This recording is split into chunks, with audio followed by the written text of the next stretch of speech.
I was really digging that music. What a way to celebrate Bitcoin breaking $95,000. And what a way to celebrate just before the next SEC roundtable. I'm Jen Sanasi. My co-host, Paul Hastings' partner, Renato Mariatti, will be joining us. He'll be popping up on the screen in just a second. If you are new here, we join you every other week to discuss all things policy and regulation. And today we are pre-gaming the SEC roundtable. That's going to be happening at 1 p.m. Eastern time, so a half hour from now. The roundtable is called Know Your Custodian, Key Considerations for Crypto Custody. And it's going to be the first time that we hear public remarks from new SEC Chair Paul Atkins. Of course, we did hear him speak at his swearing-in ceremony from the White House. I'm going to welcome in my co-host now, Renato. Renato, how is it going? I'm doing well. Well, very exciting time to be thinking about crypto law and policy. That's for sure. I mean, we had the crypto task force already had two roundtables. Commissioner Peirce, Crypto Mom, has been the one leading the charge there. But I think it's really notable, Jen, as you pointed out, that now for the first time, the new chairman, Chairman Atkins, is going to be coming in and he is going to be speaking. He's going to be overseeing this. It really shows that everything that Commissioner Peirce was doing is in line with and blessed by the new chairman, and he is embracing and putting his arms around her efforts, which I think is going to come as welcome news to a lot of the people who are watching our broadcast right now. Well, he's worked with Commissioner Peirce before, right? He was SEC chair from 2004 to 2008. And so, given the fact that they have this relationship, given the fact that the industry has given her the very loving name of Crypto Mom, what do you think we can expect from Atkins? You think he's really going to take her lead, listen to some of her recommendations, given these roundtables that we've been talking about and we've experienced over the past few weeks? Yeah, I mean, Paul Atkins is the real deal. I mean, he worked on as the staff member for a couple of chairmen. He was a commissioner before, as you mentioned. He's worked with Commissioner Peirce, obviously, prior capacity, and now he's returning as the chairman. And he obviously has a very strong working relationship with Commissioner Peirce, but he also is somebody who has a relationship with the industry. I mean, he had a role with the Digital Chamber, most notably. That so I think that he is perceived as someone who is going to be friendly to this industry's concerns. He's already signaled that he has concerns with the regulation by enforcement approach that former Chair Gensler had taken. You've seen a sharp reversal of that by the SEC under the acting chairman. I think there's no question whatsoever that Chairman Atkins is going to continue that. I think really the big question is going to be, will the SEC start issuing regulations in advance of legislation? You and I talked previously, Jen, about how the market structure bill has not Mhm. moved very quickly. In fact, we're 5 days away from the end of the 100 days, first 100 days of the Mhm. second Trump administration. Senator Scott told us we'd have market structure by now. We don't. We haven't had a hearing yet. And so these regulations are very important. And today we're going to be talking a lot about custody issues. So I think it's going to be an interesting discussion, and there's a good reason why a lot of people are tuned in today. Well, during Atkins' swearing in ceremony, he said it's time for the SEC to end its waywardness. And I think that goes with what you were saying, what we can expect from Atkins. But like you mentioned, we need some legislation. We really need that guidance so that agencies like the SEC can kind of get the ball rolling, put boots on the ground. Talk to me a little bit more about the market structure bill. Of course, not really any movement on that recently. What are we hearing about next steps for that? Sure. So on April 12th, Chairman Scott came out again and he said that, he is expecting that we're going to get both the stablecoin bill and the market structure bill through this session, perhaps by August. That, from what I'm hearing, is not a realistic timeline. Stablecoin is going to move first. Lots of reasons why that might be the case. Is certainly stablecoin bill is easier to get through. There's also, I think it's fair to say that there's a lot of folks like banks who want to get in on stable coins. There's been a lot of speculation about whether or not some prominent banks are going to be issuing stable coins, and that I think is in part due to the stablecoin legislation that's working its way through Congress.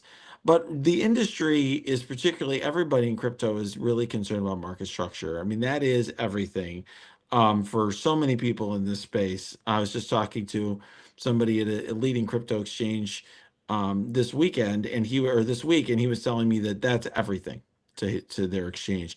And so it does matter, and where the lines are drawn between the SEC and CFTC matters. Whether there's legislation at all matters, because if there's no legislation, we're going to be stuck with rulemaking from these commissions, which, as we know, can change when there's a new president. And so that's why these conversations are important. Like right now, today we're going to hear a lot about custody. That's a very important issue to people in this space who are relying, and have tried to sort of they're relying on legal advice they've been getting from the outside because they haven't gotten the guidance that they would like to get from the SEC. You bring up the topic of today's roundtable, which is custody. We're going to hear from firms like Fireblocks, Kraken, BitGo. We're going to welcome our next guest in just a second, but I want to hear from you, Renato. From your perspective, what's the biggest challenge for crypto custodians in the US that the SEC can address? Sure. I mean, one thing is going to be figuring out who's a qualified custodian for crypto. They really are. I think the industry is looking for the SEC to say, what what are exactly the criteria that you need to be a custodian for digital assets? In the last 4 years, as I mentioned, in the absence of a lot of guidance from the commission, there's actually been, a lot of companies in the space using things like, trust companies, New York trust companies, to try to have a custodian that has some sort of fiduciary duty to give comfort to their customers. But ultimately, it would be most helpful, and it would spur growth in this space if we had a kind of a set of criteria that the SEC established that made clear who could be a custodian, had maybe know your custodian rules. Because look, custody is important in digital asset space, and ultimately having those rules is just going to make growth even more of an upward trajectory, which is something that everyone wants who's watching this show.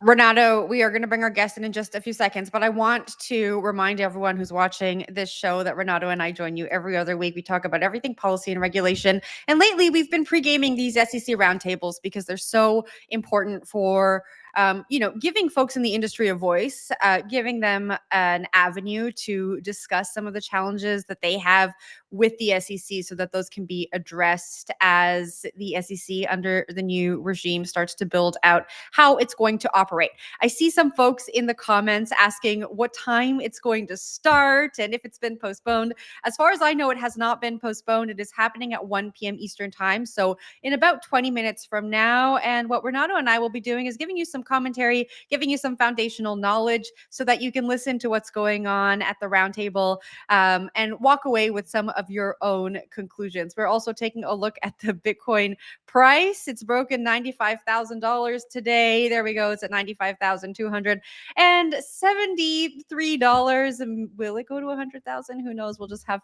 to wait and see. I think it's time that we bring in our next guest who can comment on what's going on at the SEC from a different perspective. Former SEC senior trial counsel and partner at Moses Singer, Howard Fischer. Hello. Hi, how you doing? We're doing fantastic, Howard. How are you doing? Good, good. I didn't realize this was pre-gaming. If it was pre-gaming, I would have had a beer with me. It's Friday and it's afternoon. So next time, just tell me in advance and I'll be ready. Next time we will tell you in advance. You can arrive with your beer. Maybe our audience is having a drink for the SEC roundtable pregame. But Howard, let's just start here. We have a couple of SEC roundtables that have come and gone. We have a few that are coming up. What's been your general reaction and takeaway to the kinds of conversations that have been happening? Well, first of all, I have been impressed at the diversity of views and the diversity of perspectives. One of the things that I was concerned about is that the SEC's course correction from regulation by enforcement would go too far the other way and go into basically let's have a free for all and complete deregulation. And I was very impressed both at the diversity of viewpoints at the last two roundtables, the fact that they had people who were skeptics, evangelicals, industry outsiders, lawyers, non-lawyers.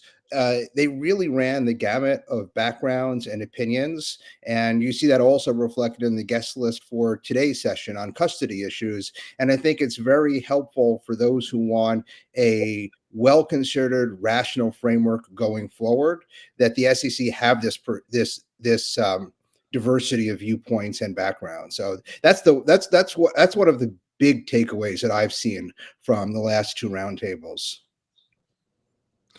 So one thing I'm interested in, because we're going to be talking a lot about custody, today is what sorts of proposals do you think we're going to see from panelists regarding, for example, changes to the SEC's current custody rule?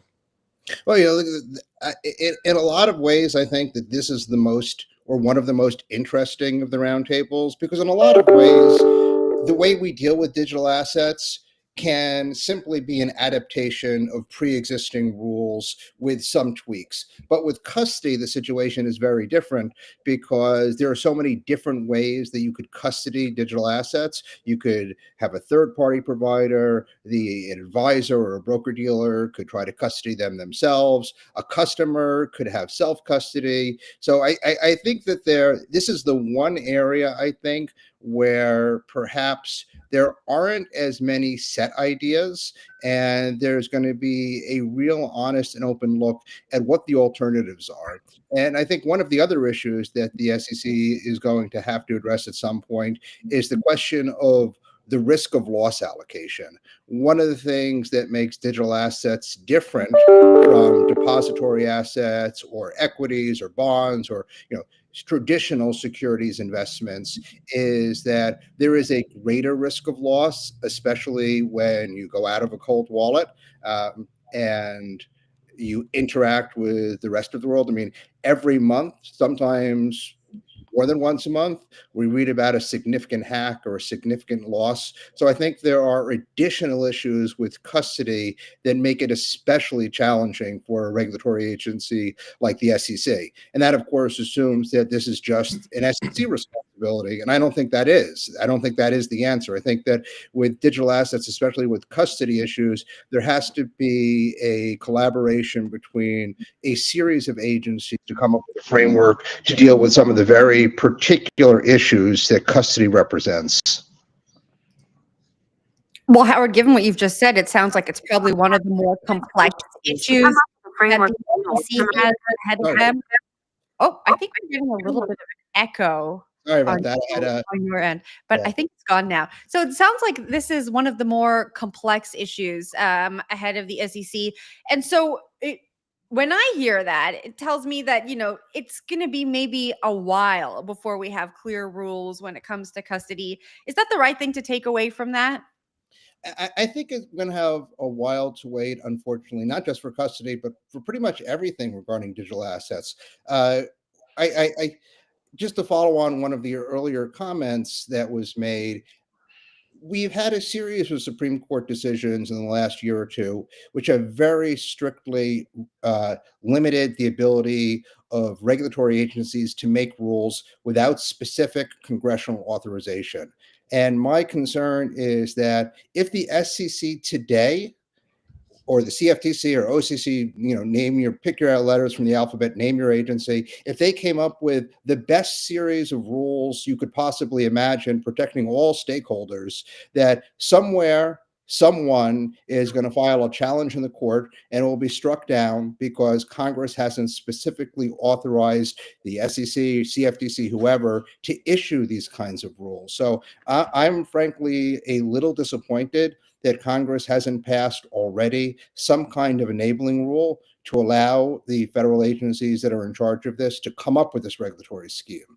And regardless of what the president wants, regardless of what people at the agency want, we now have a series of case decisions that hold that the power of regulatory agencies to set the agenda has to follow behind and after a specific congressional authorization. So to me, the biggest concern, and the bigger concern, in fact, is why hasn't Congress acted already? So one thing that I think is going to be an interesting question and something that the industry is looking at is whether existing state chartered trust companies, which are, I'd say, fairly prominent crypto custodians, definitively meet the current definition of a bank under the Advisors Act to be qualified custodians. Because let's face it, in the absence of an SEC that was trying to provide a path to work with the industry is coming up with its own solutions. I'm curious how you think the SEC is going to come out and what the industry can expect on that question going forward. Yeah, I mean, look, you raise a great issue here, and that's the question of whether states are going to step into the breach now that we're waiting for federal action. And the problem with that is then you end up with a patchwork of state rules and regulations where, let's say some entity is headquartered in New York or California or Texas, but has customers all over the country or all over the world. What rules are going to apply? You could have state charters, you could have state rules, you could have state regulatory frameworks, but this is something, I mean, look, digital assets don't respect state borders. Electrons don't respect lines on a map. We need some kind of um, overarching regulatory framework that I think preempts state regulations, although it could complement it, so that we have some kind of regulatory certainty. And I think that's one of the issues that the digital asset industry has faced, is that in the absence of regulatory certainty, there is less of a willingness to invest in new technologies, new protocols, and new companies. And I think that's holding everyone back. So, again, this goes back to the question of, are we going to be uh, satisfied with some kind of state regulatory agents or some regulatory approach with state charters, or are we going to push our Congress to come up with something that creates a national framework so that we have the kind of certainty so that investors, entrepreneurs, market participants, everybody in the industry can rest assured that they know what to do, when to do it, and how to do it? You bring up a good point there, and Renato and I have spoken on this show before about the lines that are drawn between federal and state, and between the CFTC and the SEC. And before the last roundtable, we had a pregame. There was no beer there, but Howard, what a great idea! Next time, drinks all around. We talked about the fact that the CFTC doesn't have a seat at this roundtable. Is that something that's surprising to you, or like what do you think about that? All right, so you're asking a former SEC person this question, and so there's a little bit of bias here. And if you talk to anyone at the SEC, there's always this view of the CFTC as kind of the younger brother. And notably, historically, CFTC has been much less active both in the regulatory space and in the enforcement space. So I think this reflects the fact that, just look what's happened in the last few years. I mean, we've had a series of enforcement actions rather than regulation. So all of the action so far, that's an exaggeration, 98% of the action so far has been at the SEC. So I think naturally people are looking to the SEC to see what's going to go forward as far as the next steps go. Also, the big question here is, to what extent are digital assets securities, and which digital assets are securities? And we have at the SEC the Division of Corporate Finance saying meme coins aren't securities, stable coins aren't securities. I expect soon a decision that says NFTs aren't securities. So, not only we have this very strange double movement where you have the SEC on one hand saying we have authority over this, and I think there's a little bit of turf fighting here that we have to look at, and on the other hand saying, well, we only have jurisdiction over securities, and we've just said that all of these things are in securities. So, on one hand, the SEC is saying all of this is ours to deal with, and on the other hand, they're saying, oh, but not this, not stable coins, not meme coins. So it'll be interesting to see where the ultimate balance is, and I am hopeful, optimistic. I don't know what the word is, but I do hope that there is a congressional bill that says, okay, here is how we're going to divide authority. We're going to say CFTC does X, SEC does Y, OCC does Z, and just make it clear to everyone in the industry that these are the people who have responsibility over setting the rules, over enforcing the rules, and dealing with the market participants in their areas. So again, I think this again falls back to, we really need Congress to act. It's interesting. You had mentioned, look, you're biased to the SEC, you're a former SEC attorney. Just to provide a more of an industry perspective, right? Industry is not very happy with the SEC, not really eager for the SEC to regulate anything. And so they recognize that maybe the SEC. Is that true? I mean, the industry is not happy because of Chairman Gensler. Okay. If the new chair comes in and says, we're going to create this regulatory framework to make sure that the industry can operate with certainty and with some level of freedom, the industry is going to fall in love with the SEC. I think Okay. in large part it is the personnel and not the agency that makes people like or dislike the SEC. Interesting. I think what I see is an industry that is actually very eager for the CFTC to have a big role, which is why you're seeing the legislation drafted in a way that gives the CFTC a big role, a role that is much larger than it has historically, partly because the CFTC's history over the last 4 years, because they've seen that the SEC can go one way or the other, but also as you mentioned, the CFTC is smaller. They're not as aggressive. They have a more principles-based approach. So I'm curious, given your perspective as a former SEC attorney, how do you see these agencies working together? If the legislation really is contemplating not as sharp of a line as you might like between what No, the SEC and CFTC regulate. yeah. And in Well, look, fact, yeah, that's always the issue, right? I mean, how well do the agencies play together? And look, when I was at the SEC, I worked multiple times with other agencies, both on the federal and on the state level.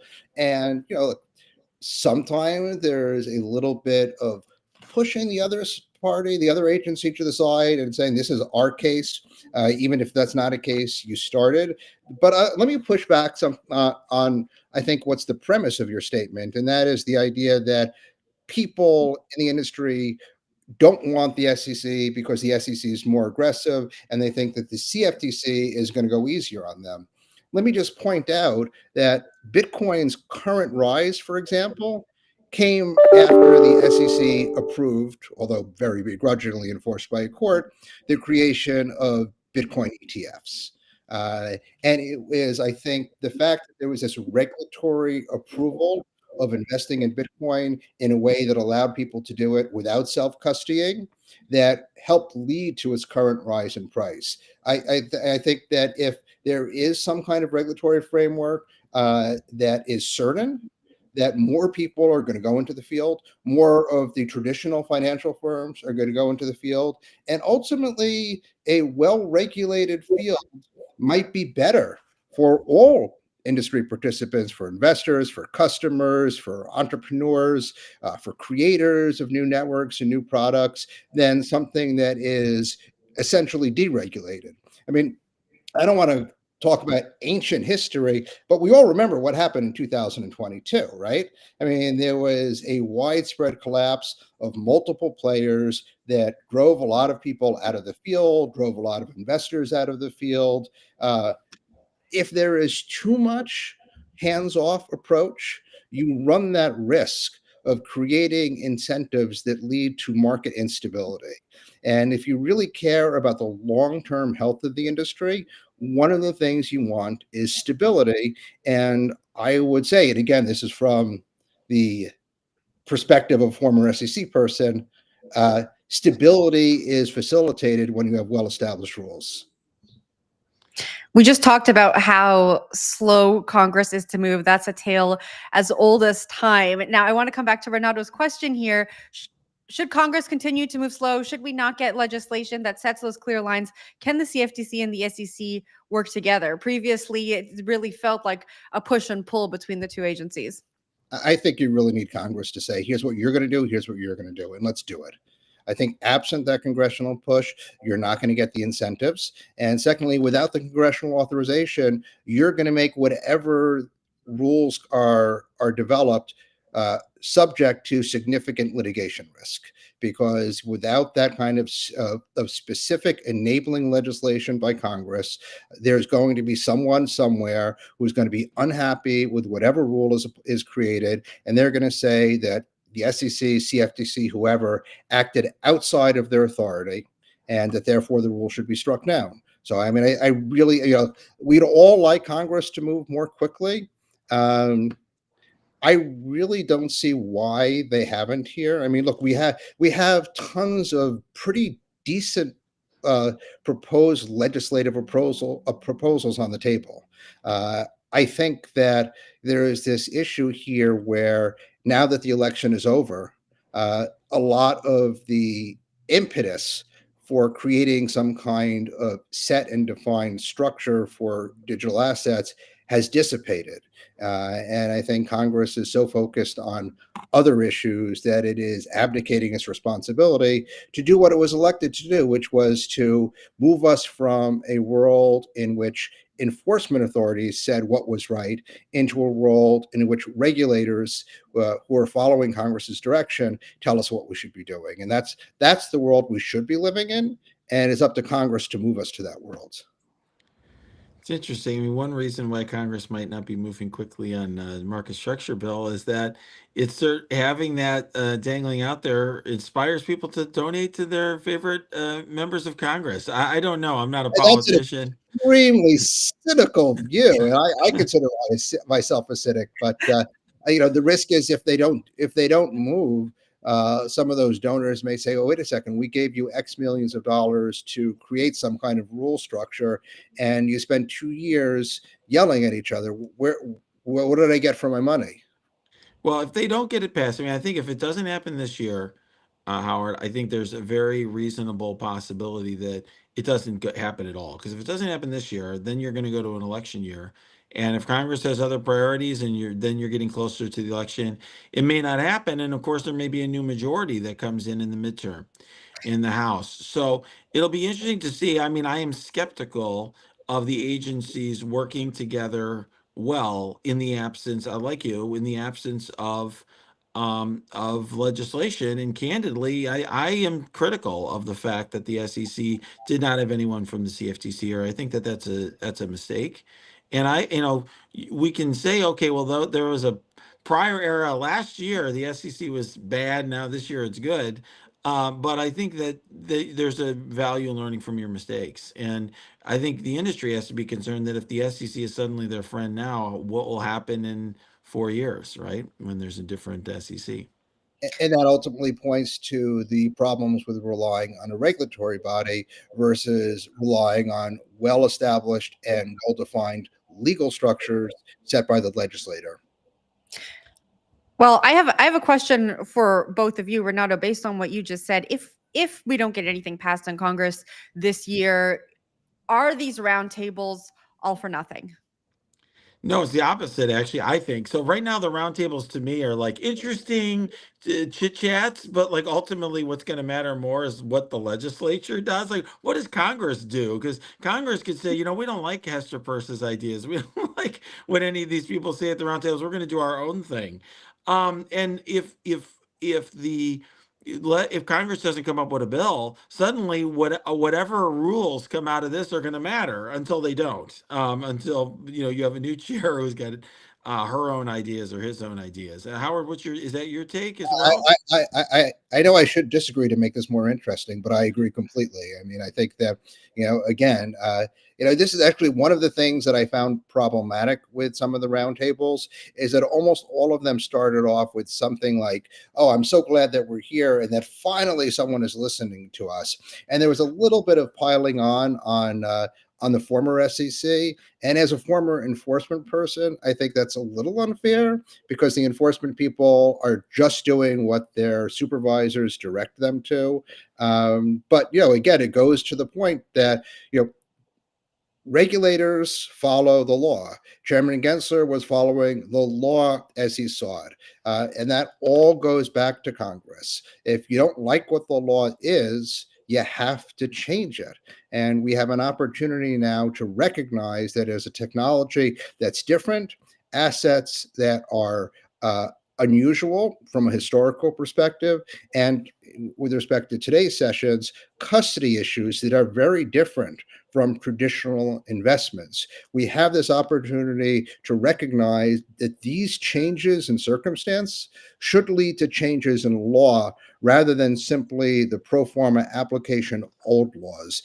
And the question I have, and just to follow up what Jen said, is not whether these roundtables are not very useful, because I think they are very useful for, at the very least, setting out the different issues, perspectives, and proposals, but whether they will help create a groundswell of opinion that will convince the legislators to assume their responsibilities, to follow what people want, and create this framework so that we don't have to worry about, well, in 4 years, there's going to be a new regulator, and they'll simply do something completely different.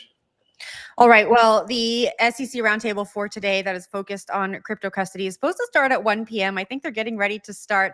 I'm going to ask a last question here, and then we'll go into the feed. We'll see them starting at some point. So, Renato, Howard, if I cut you off because they've started, please don't take any offense. We value both of your comments. But Howard, Renato, and I were talking about this being the first time we hear public remarks from Paul Atkins. What are you expecting to see from the SEC under Paul Atkins if you were to compare that to the SEC under Gary Gensler?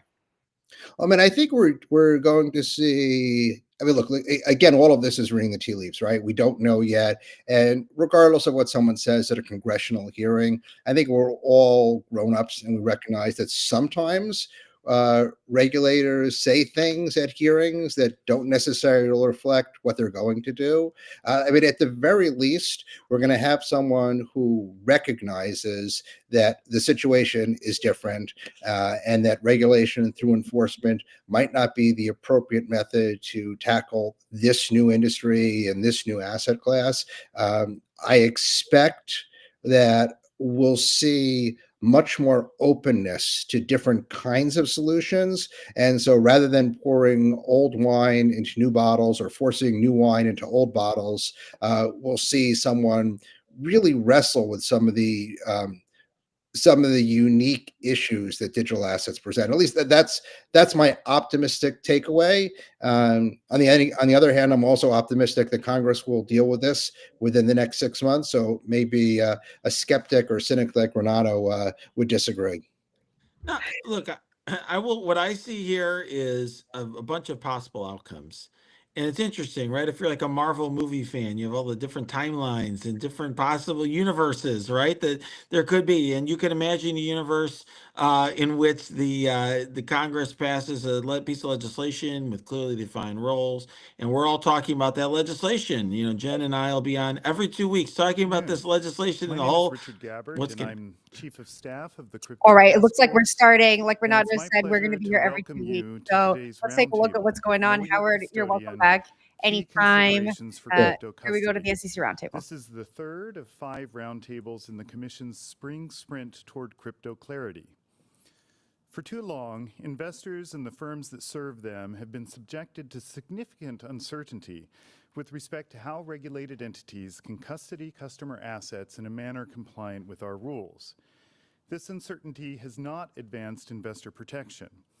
Investors wanted access to crypto assets, whether through a commission-regulated entity or otherwise, but the Commission effectively deprived them of the choice to have their assets held by a registered entity or a qualified custodian. Today, we're fortunate to have 2 separate panels, one dealing with broker-dealer custody and the other with custody under the 40 Acts. Both panels feature experts with years of experience studying these issues, and they'll help us think through how best the Commission can provide clarity and certainty in this space. Thank you all for agreeing to participate in this discussion. We're also fortunate to have our new chairman join us for what I believe is his first appearance as chairman at a public event of the Commission. At his swearing in this week, Chairman Atkins made clear to the President his intention to bring a rational, coherent, and principled approach to digital asset regulation at the SEC. The task force looks forward to helping the Commission execute Chairman Atkins and Commissioner Peirce's vision for a rational and right-sized regulatory framework for crypto assets. The task force would also like to express its appreciation to Commissioner Ueda for creating the task force as one of his first official acts as acting chairman, and for his support during his acting chairmanship. I've worked for Commissioner Peirce for over 7 years, and for many of them, she was alone in calling for the Commission to take a sensible approach to these issues. It's been refreshing to have Commissioner Ueda so aligned on the subject. Before I turn the podium over to Chairman Atkins and our commissioners, I would like to remind everyone that this event is being streamed live and is being covered by multiple media outlets. Accordingly, please be aware that all remarks by commission officials, participants, and members of our audience will be on the record. In addition, please remember that the participants in today's roundtable speak on their own behalf and that their views do not necessarily reflect the views of the Commission, the commissioners, or members of the Commission staff. We're now ready to begin with remarks from Chairman Atkins, followed by Commissioner Crenshaw, Commissioner Ueda, and Commissioner Peirce. Mr. Chairman.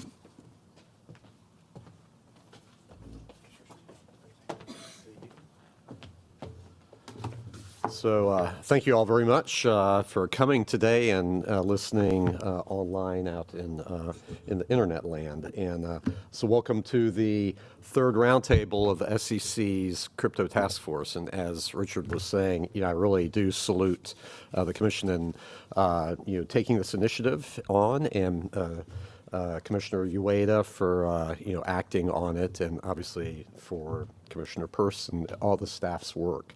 But so this is now my fourth day back at the Commission after two prior stints here, and I really am looking forward to working here and eager to tackle long festering issues such as the regulatory treatment of digital assets and distributed ledger technologies, and working with my fellow commissioners and the staff in doing it, and soliciting outside input as well, obviously.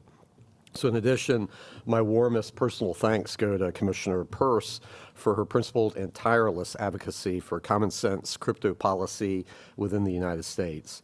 It's no wonder that she justly has earned the title of Crypto Mom, and Commissioner Peirce is certainly the right person to lead the effort to come up with a rational regulatory framework for crypto assets in their markets. And thanks also to the panelists, both in this panel and the one to come, for volunteering their time and expertise on a Friday afternoon to come here and join us in Washington. So this is important work as entrepreneurs across the United States are harnessing blockchain technology to modernize aspects of the financial system. I expect huge benefits from this market innovation in terms of efficiency, cost reduction, transparency, and risk mitigation. Market participants engaging with this technology deserve clear regulatory rules of the road. Innovation, unfortunately, has been stifled for the last several years due to market and regulatory uncertainty that, unfortunately, the SEC has fostered. So I look forward to engaging with market participants and working with colleagues in President Trump's administration and Congress to establish a rational, fit-for-purpose framework for crypto assets. So today's roundtable is focused on the challenges that SEC registrants face when attempting to safely custody crypto assets for their customers in compliance with the federal securities laws.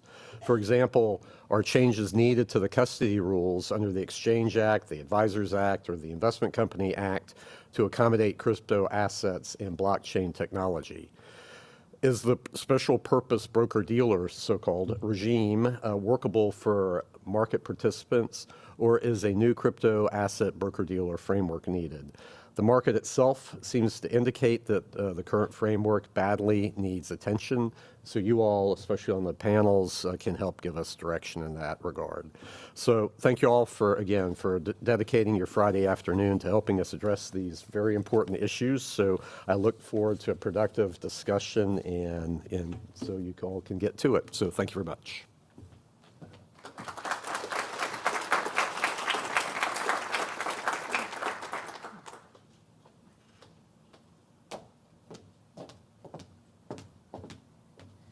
Good afternoon.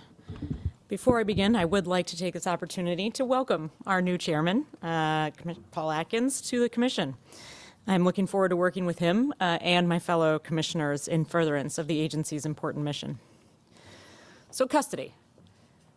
The concept of custody in the federal securities laws is based on the idea of trust. In our everyday lives, relationships involving trust are everywhere. For example, when we fly, we generally trust that we can give an airline our luggage and they won't steal it. And generally it will be delivered to its destination safely. Of course, luggage gets lost sometimes, and that's inconvenient and frustrating. Maybe you lose some clothes or your vacation gets off to a slightly more stressful start. But just for a moment, imagine that a significant portion of your life savings is actually in that luggage. Would you ask the airline a few more questions before checking your bag into their care? Would you want assurances that they are required to take certain protective measures to safeguard your luggage? That they have robust policies and procedures designed to prevent loss and damage? And that they bear accountability in the event that they do not follow through on those policies and procedures and your savings are lost. Trust is particularly important in our relationships with financial institutions. That's why our custody regulations are so important. We have seen that harm befalls investors when their money is in the hands of untrustworthy actors. The worst of those cases are infamous. But beyond trust, history has taught us that even the most responsible actors need regulatory standards to effectively safeguard customer assets. So the questions that bring us here today are, whom can we trust to safeguard client assets? What basic standards should we apply to ensure that we can trust our custodians? Should the rules be any different for crypto assets? Are there features of crypto assets distinct from more traditional assets that warrant distinct rules? Some believe that differences between traditional assets justify exemptions or disparate treatment for custody of crypto assets under our rules. If we are to consider implementing an alternative custody regime for crypto assets, something the SEC has not done wholesale for another asset class without very good reason, we must keep in mind some guiding principles. Existing SEC custody rules are a gold standard of investor protection. Our registrants attract customers. Our markets draw stability from the strength of this regulatory framework. If the SEC were to create a dual regime, how do we ensure that the crypto regime is as robust as the current regime? Additionally, how could the Commission address increased risks to investors and the broader financial system that may stem from the different crypto custody rules? For example, how would the rules address risks associated with holding assets on a blockchain, such as those stemming from protocol or smart contract operations or failures? And what about hacking? Also, the nature of the blockchain means that custodians cannot establish exclusive control over digital assets with the same mechanisms used in connection with traditional securities. Can we effectively hold custodians accountable for mitigating such risks? If so, how? How would we ensure that investors have clarity regarding the differences between the risks associated with traditional custodians and the risks associated with crypto asset custodians? What steps would we need to take to help investors understand that these entities do not offer the same protections? What investor disclosures would be required under the applicable fiduciary obligations? What protections would exist for investors if their custodian becomes insolvent or declares bankruptcy? Existing securities law provides protections against this risk. For example, by providing for SIPC to step in when a brokerage firm fails and customer assets are missing, so that SIPC may work to return customer assets. Will such protections be available for crypto assets if there are different standards for custody? I understand today's roundtable will be separated into two segments, one focused on investment advisor and investment company custody issues, and the other on custody in a broker-dealer context. There are important distinctions between these two frameworks that should be considered today. For the asset management industry, the custody rule gives us a clear answer on who advisors must trust with custody of advisory client assets: a qualified custodian. The rule does not intend for just anyone to meet this standard or this definition. It is meant to be a high bar accompanied by robust protections. In its recent safeguarding proposal, the SEC acknowledged the ways in which custody of crypto assets and the use of blockchain technology present unique risks and unique considerations. I expect today's discussion will raise ideas like advisor self-custody for crypto assets and potential expansions to the type of entities that could meet the definition of a qualified custodian. I hope you will think through the ramifications for those possibilities. For example, what are the risks of self-custody generally? Would these risks be heightened with self-custody of crypto assets? Would a hypothetical exemption from the custody rule for crypto assets invite easier opportunities for fraud, theft, or misappropriation, even with additional protections? Are most investment advisors operationally capable of safely engaging in self-custody of crypto assets? What are the barriers to crypto asset custodians seeking the licenses or registrations that would allow them to be considered qualified custodians under the custody rule? How should we think about state-chartered trust companies? How do those entities vary across states? Do they all offer comparable protections? In what ways must we engage with our fellow financial regulators on these and related questions? Should we require different or additional policies and procedures of advisors who custody crypto assets at crypto asset custodians? What should these important requirements, such as independent verification of assets, look like in the context of crypto assets? Does an advisor's fiduciary duty require additional due diligence for these assets? While registered broker-dealers operate under a different set of custody rules, some of the most prominent crypto market players are large platforms not registered with the SEC, which function as integrated brokerages and exchanges. They require customers to transfer their crypto assets into a wallet held by the exchange in order to trade on the platform or utilize other platform services such as lending or staking. One pressing custody question is this: if the platforms will be transacting in securities and be regulated by the SEC in some way, how should the SEC address the predominant practice of holding customers' crypto assets in omnibus wallets? This question has been considered by several thought leaders in the space, some of whom we're lucky enough to have on the panels with us today. They have pointed out that with omnibus wallets, customer transactions are largely tracked using books and records rather than through on-chain transactions. In that context, where a majority of customer transactions are happening off-chain, what, if any, jurisdiction is there for different custody rules? Omnibus wallets also pose increased risks as compared to segregated wallets, such as exposing the assets to greater operational and external risks like hacking or theft. Given that, should exchanges or broker-dealers be allowed to custody crypto asset securities in omnibus wallets at all? What are the other risks and benefits of custodying customer crypto assets in omnibus versus segregated wallets?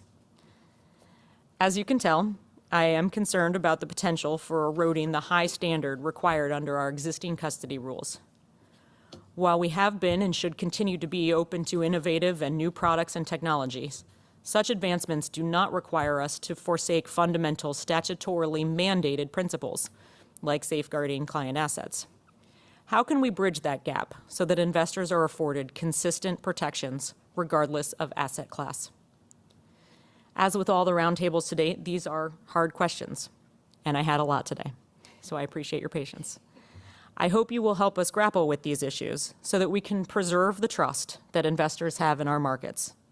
There is a lot more than lost luggage at stake.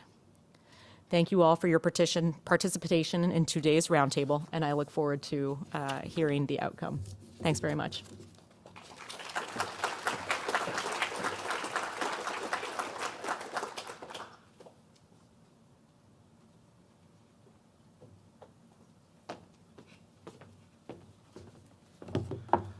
Well, good afternoon, and welcome everyone to the Crypto Task Force's third roundtable, which is focused on custody. Proper custody of client and customer assets have been a key protection under the federal securities laws. Crypto is not any different in principle. As commission registrants increasingly engage with crypto assets, it's important that they have access to a number of custodial solutions that comply with applicable laws and regulations. While the Office of the Chief Accountant recently removed a significant barrier for companies seeking to offer crypto asset custodial services by withdrawing Staff Accounting Bulletin number 121 earlier this year, there is still work to do to ensure that there is appropriate choice among custodial solutions. For example, the Commission should consider whether it is clear enough that registered investment advisors can use state-chartered limited purpose trust companies to custody crypto assets as fiduciaries, as qualified custodians in compliance with our rules under the Advisors Act. Limited purpose trust companies with the authorization and oversight of a state banking regulator, such as the New York State Department of Financial Services or the California Department of Financial Protection and Innovation, which I had the privilege of at one point being part of many years ago, might be able to custody crypto assets as fiduciaries, arguably exercising fiduciary powers similar to those permitted to national banks under the authority of the Office of the Comptroller of the Currency. With respect to federally chartered banks, the Office of the Comptroller of the Currency issued interpretive letters recognizing that national banks may custody crypto assets as a fiduciary under the National Bank Act and authorized multiple national banks to do so. Given the historical approach of permitting state-chartered banks to compete with federally chartered banks, the Commission should consider allowing advisors to use state-chartered limited-purpose trust companies with the fiduciary power to custody crypto assets as qualified custodians. The Commission should also consider further steps to enhance competition by modifying or sunsetting the Commission's special-purpose broker regime, providing interim guidance that explains how firms can custody non-security crypto asset securities, and traditional securities in compliance with the capital and customer protection rules, and ultimately, perhaps even codifying this guidance in amendments to these rules. Separately, the position of the prior administration that most crypto assets are likely to be funds or securities has led many advisors to shoehorn all client crypto assets into qualified custody, and thereby forego certain investment opportunities that are incompatible with these custodial arrangements. I agree with Commissioner Peirce that a large number of crypto assets are not likely to be securities, but the term funds is not defined in the custody rule, and the Commission may need to clarify whether any crypto assets constitute funds for purposes of the rule. Well, these are also a lot of issues to raise, and that is why I am so pleased that we have these two very, very well put together panels for this afternoon. There are a lot of questions and issues and thoughts for us to resolve. And one of the most important things that we do as a commission is to engage and listen to the public and obtain this feedback. So before we move on to doing what we need to do, I look forward to hearing all of the comments today, as well as the comments that the public is submitting through our written feedback file. So thank you to the Crypto Task Force and panelists for your time in preparing this roundtable, and I look forward to the discussions that will follow.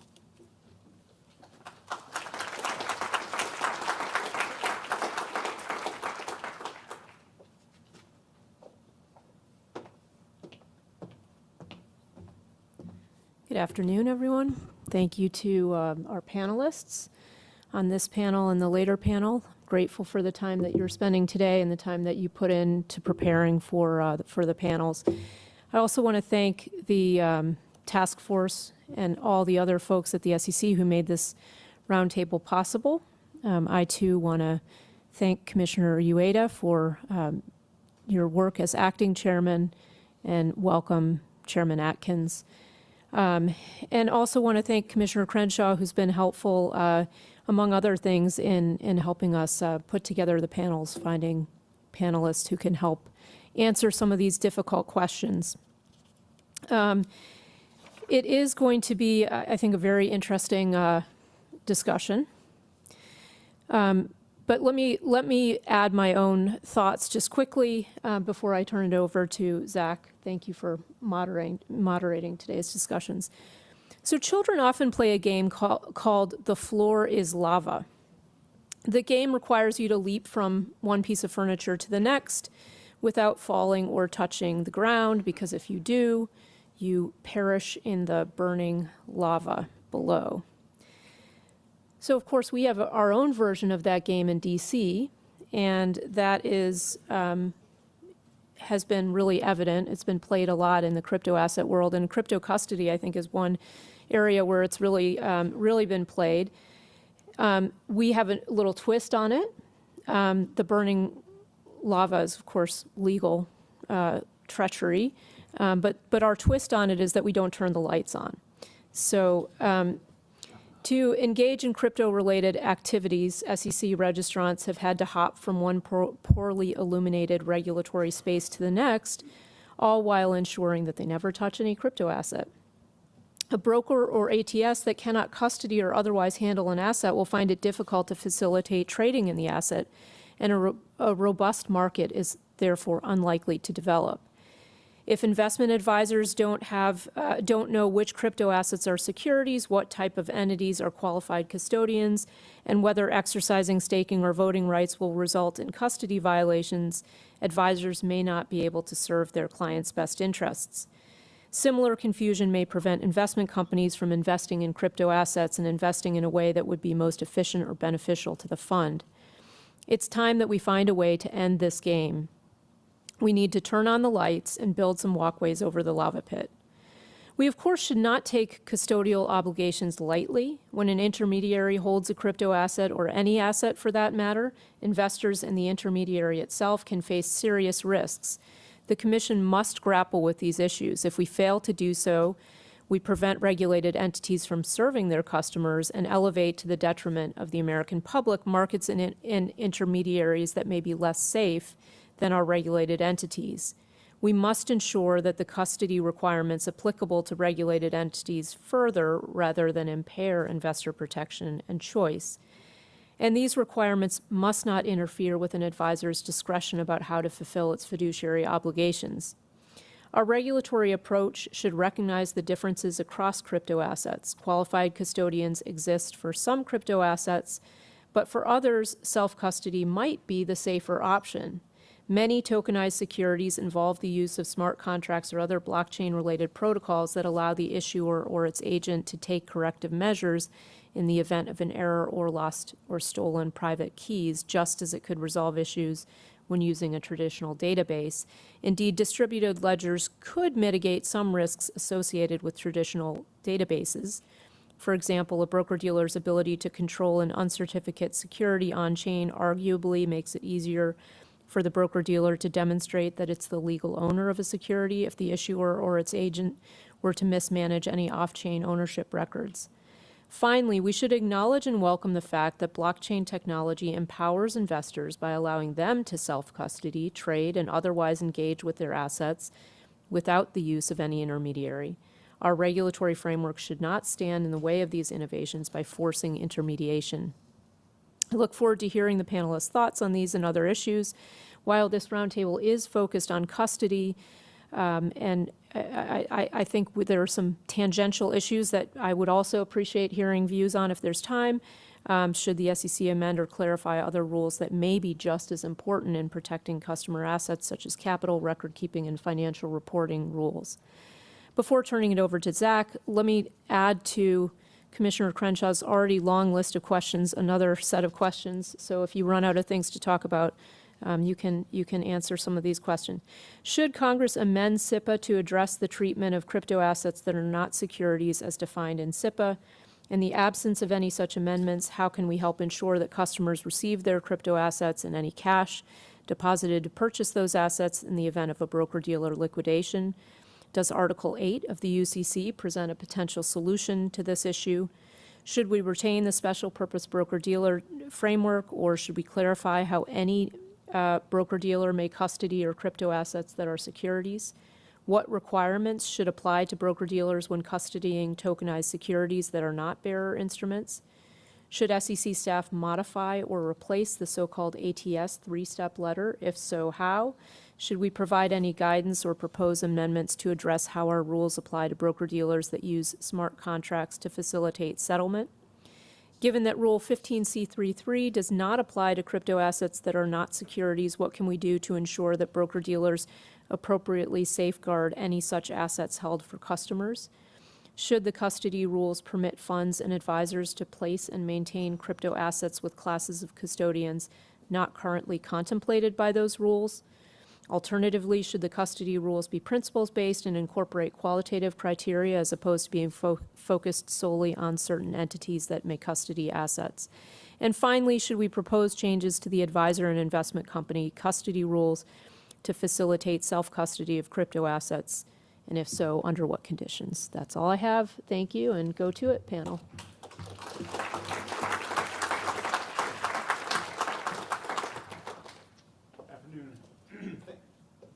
Thank you so much. Thank you to Chairman Atkins, Commissioners Uyeda, Pearson, Crenshaw, and to the staff for organizing this event. Very happy to be here, and thank the panelists for coming and sharing your expertise on these issues.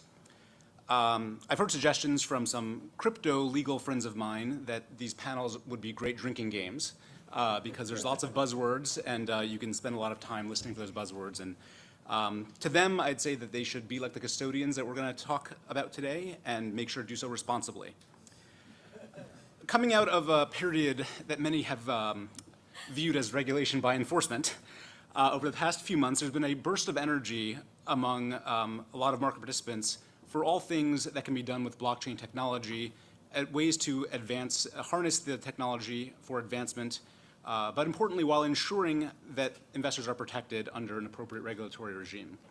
And lots of these discussions come back to the same question, which is, okay, those things are all great, working through the legal analysis, now what do we do about custody? If an asset is a security, likely a broker-dealer needs to be involved, and that broker-dealer can't custody the asset unless it can do so in compliance with 15c3.3. But there, in most cases, is no regulatory approved way for them to do that. When tokens are traded, whether or not they're securities, whether it's on a centralized exchange or DeFi, can broker-dealers or investment advisors actually handle the asset without there being clarity on this question? And if we tokenize securities, so there's no question that the asset is a security, then what? How do we deal with the custody rule? These are issues that have come up on a lot of the prior roundtables, but I think this one gets to this issue in particular that I think is really necessary to solve all the others. It's an incredibly thorny issue. By their nature, digital assets, blockchain tokens, are not the sort of asset that the securities laws and rules have contemplated, at least not as currently written. My impression, and others likely agree, or I imagine agree, are that for a long time, because this is a hard question, there wasn't really the regulatory appetite to tackle it, to dig in and figure out how to solve it. There have been some efforts at guidance in the past, joint staff statement, the special purpose broker-dealer guidance, the three-step no action letter, and the safeguarding proposal. But in many ways, these sort of highlighted the challenges without really taking the step of solving it. So it's incredibly impressive, and not a word associated with regulators that much, I think pretty courageous, that the SEC is now undertaking to do these hard things. And also doing so in a transparent and open manner with a sort of regulatory humility that recognizes the importance of robust public input, particularly from industry members that are really in the trenches and have the experience and knowledge of how to solve these issues. It may be difficult, but the importance and centrality of custody is really important and critical to get right for innovators, investors, and regulators. So the Commission has gathered a great set of panelists today whose backgrounds fit that bill. As in past roundtables, their bios are available on the website. I think if you're watching online, it's probably linked on the screen. We're going to skip introductions. Anyone who speaks, if you could, the first time you speak, just say your name and your affiliation. And if one regulatory regime for custody wasn't enough, today we're going to talk about three. This first panel is going to focus on broker-dealers and the regulatory regime for them. And the panel this afternoon or later this afternoon is going to talk about investment advisors and investment companies. So make sure to stay tuned for that one. A lot of the issues do cross over. So beginning with our first panel, I'll take a moment to set the stage for broker-dealer regulation of custody. The Exchange Act prohibits a broker-dealer from affecting a transaction in securities unless they are in compliance with the SEC rules around custody. The SEC rules in turn require that broker-dealers maintain possession or control of customers' fully paid and excess margin securities. Possession traditionally meant a broker holds a physical piece of paper, stock certificate, in their vault, while control means they hold custody through a third party, like a bank or another broker-dealer or a clearing agency. So to start off, Is physical possession or control even the right standard for broker-dealers when it comes to digital assets? And a lot of what we'll talk about today, I may not distinguish between digital assets that are securities and not, because I think often the custody issues are the same. Is that the right standard, or is there another concept that the SEC should be considering for digital assets than possession or control? And maybe I'll start with Mark. Thanks, Zach. Thanks, everybody. My name is Mark Greenberg from Kraken. I'm not a lawyer, so I'll try to stay out of the specific legal terms and take an operator perspective at it. The first thing that's worth keeping in mind is crypto assets are best held at rest, safest, less likely to cause issues like the Bybit hack or otherwise. And what does that mean for custody, and what does that mean for this rule? It really means how the more you segregate assets into small little wallets, the more you focus on them in that respect, the more often you have to move it. And the more often you have to move it, the more it isn't at rest, the more likely it is to get stolen in some various exploit along the way. Principle-based rule is probably better than a technology-based one in this case, and so technology is changing quickly, of course. Keys should be held in systems, not by people, and that means that the old rule of not my keys, not my crypto probably doesn't apply anymore in that respect. And smart contracts mean, actually I may hold the keys, but I may not actually have effective control over the asset at the same time. And so I would encourage, and then multi-party control is also extremely important in this case as well, and preferable in providing the right safeguards and the right trust that your baggage isn't going to get lost along the way. All that together, the more we can rely on GL-based segregation versus wallet or key-based segregation, the better. And so I think probably maybe an effective control standard might be the right one in this case versus one around physical possession. And I hope as we set the rules here, they'll be less focused on the technology and the wallets and the keys and those components, and more focused on how do you make sure we have the right policies and controls on top of them.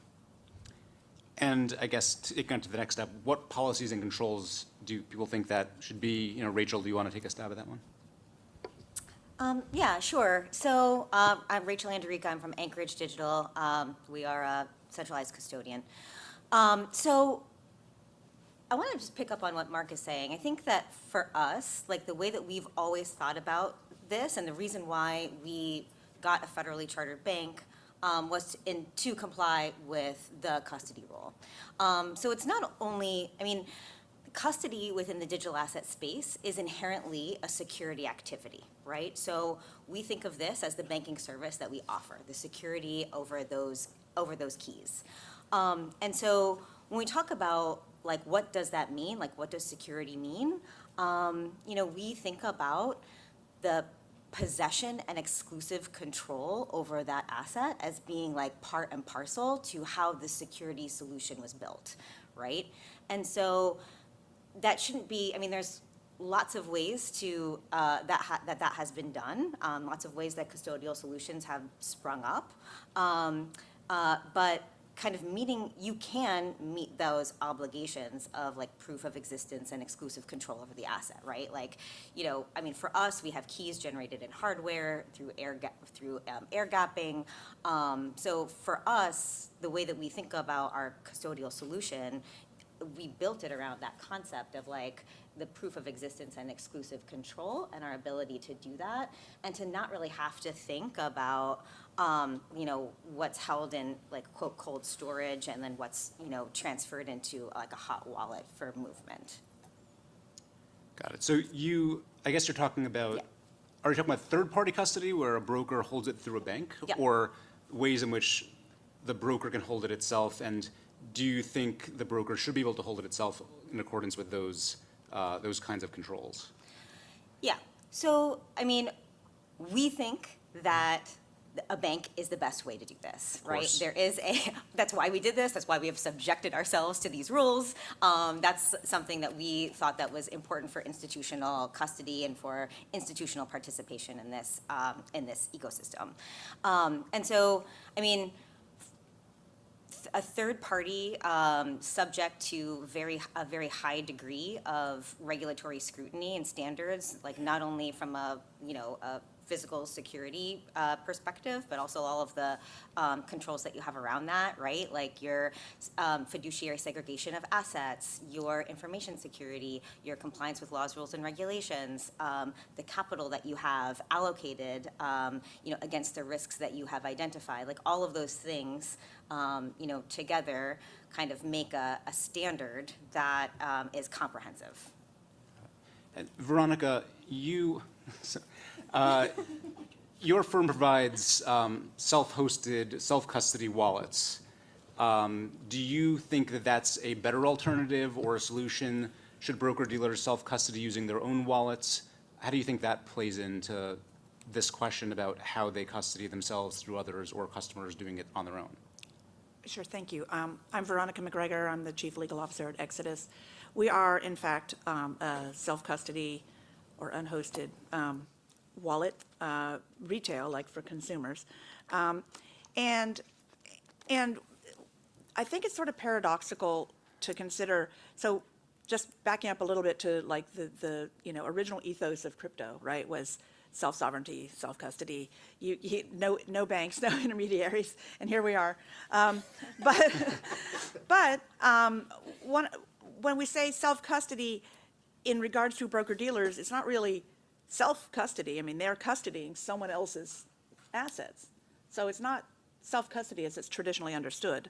In which case, I would suggest that anyone who's going to be in charge of someone else's assets have, very strict safeguards and framework around how they can do that safely, because one of the not your keys, not your coins, that's the mantra of crypto OGs at least. One of the points of that is that you are in charge of what happens to your assets. And so at Exodus, one of the things I say is we couldn't steal your money if we wanted to, because it's all in your individual wallet, so we can't do that. But if in the case where someone is actually holding someone else's assets, that's really not self-custody. So even though what it would be instead is, are broker-dealers going to be allowed to to custody their customers' assets? And so it's not really self-custody. But in that case, as I said, when you're holding someone else's assets, you need to be extra super secure about it. Well, do you think that we shouldn't have custodians? Everyone should hold their own assets, and that's the safest way. You don't need to rely on somebody else and rely on their security. Just do it yourself. I don't think that's practical or reasonable to make that assumption, despite the fact that we are a self-custody wallet and we definitely, espouse like the safety of holding your own assets.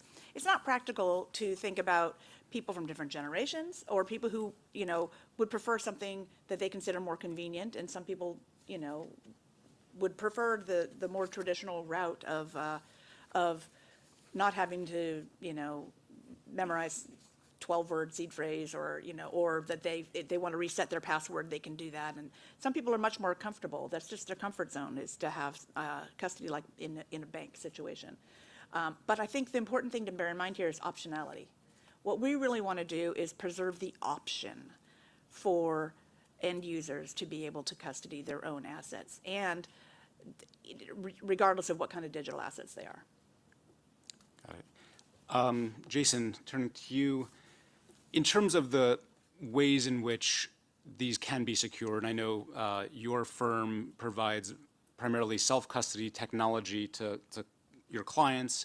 What are the kinds of ways that broker-dealers, or banks for that matter, holding for broker-dealers, can make sure these are securely held? And does it need to be done that way, or are there other options? Let's get the SEC comfortable that this can be done in a way that is secure, and address some of Commissioner Crenshaw's concerns. Yeah, I'm happy to be the person to do that. I'm Jason Algrante. I'm the Chief Legal Officer at Fireblocks. I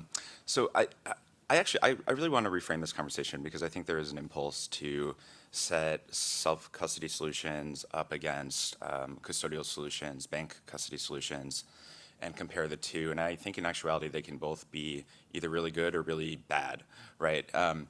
And so, I think it's a way of thinking that was introduced all the way back in the 1930s, switching over to the investment advisor context now and looking at the qualified custody rule, right?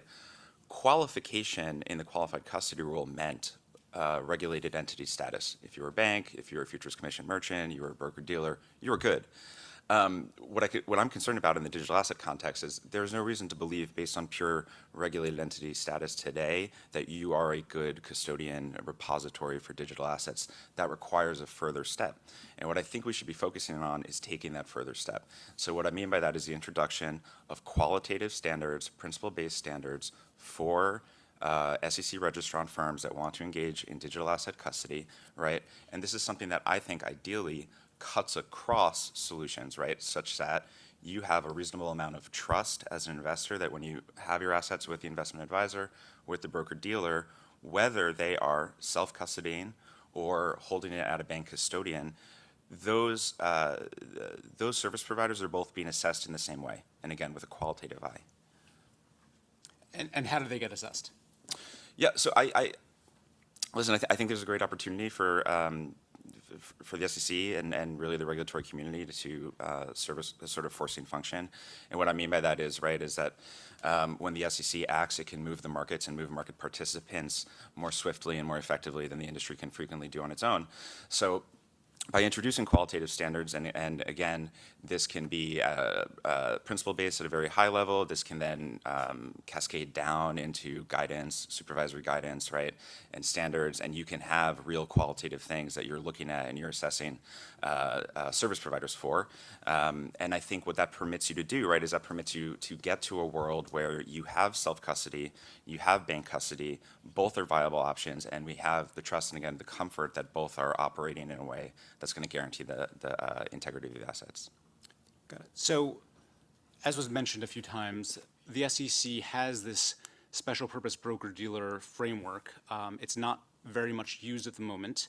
And it essentially says a broker-dealer, if it doesn't hold traditional securities, doesn't hold digital assets that aren't securities, it can, and a number of other conditions, it can comply with, or at least not be subject to risk of being out of compliance with the customer protection rule if it has reasonable policies and procedures to do X, Y, and Z, to maintain evidence that it is safekeeping the customer's assets. I've heard a few people talk about principles approach. Does anybody disagree and think that there should be a way that there are specific standards, or is a principles-based approach the right way to go so that it is somewhat flexible, but it may be also harder to examine for and ensure are being met? Baylor, I see you looking this way. Well, I'll take it in a bit of a different direction. Baylor Myers here with BitGo, one of the original crypto companies. I previously was at the Treasury Department. I don't think we need more regulation. What we need is clarity.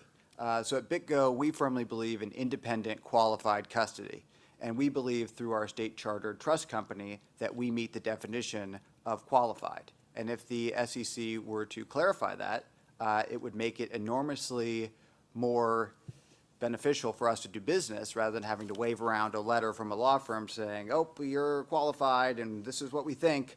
If we have that clarity, we'll be able, I think, to operate more efficiently and meet investor protection. So that's my view. Not quite the answer to your question, but there it is. Helpful. Tammy, did you have views on the principles approach or the specific mechanisms approach, or how, waving around the letter about your legal status is great, and I'm sure people have letters from us about those things, but the kinds of things that you need to get there and what should that status indicate, or what does the things you need to do to ever have that status? Sure, thank you. Tammy Weinrib, Copper. So I think I'm a little bit in between Jason and probably Baylor to a degree. So I kind of compare it to the traditional financial world. And when I look at it, it's taking a bit of a narrow focus to true traditional fiat paper, coins, checks, things like that.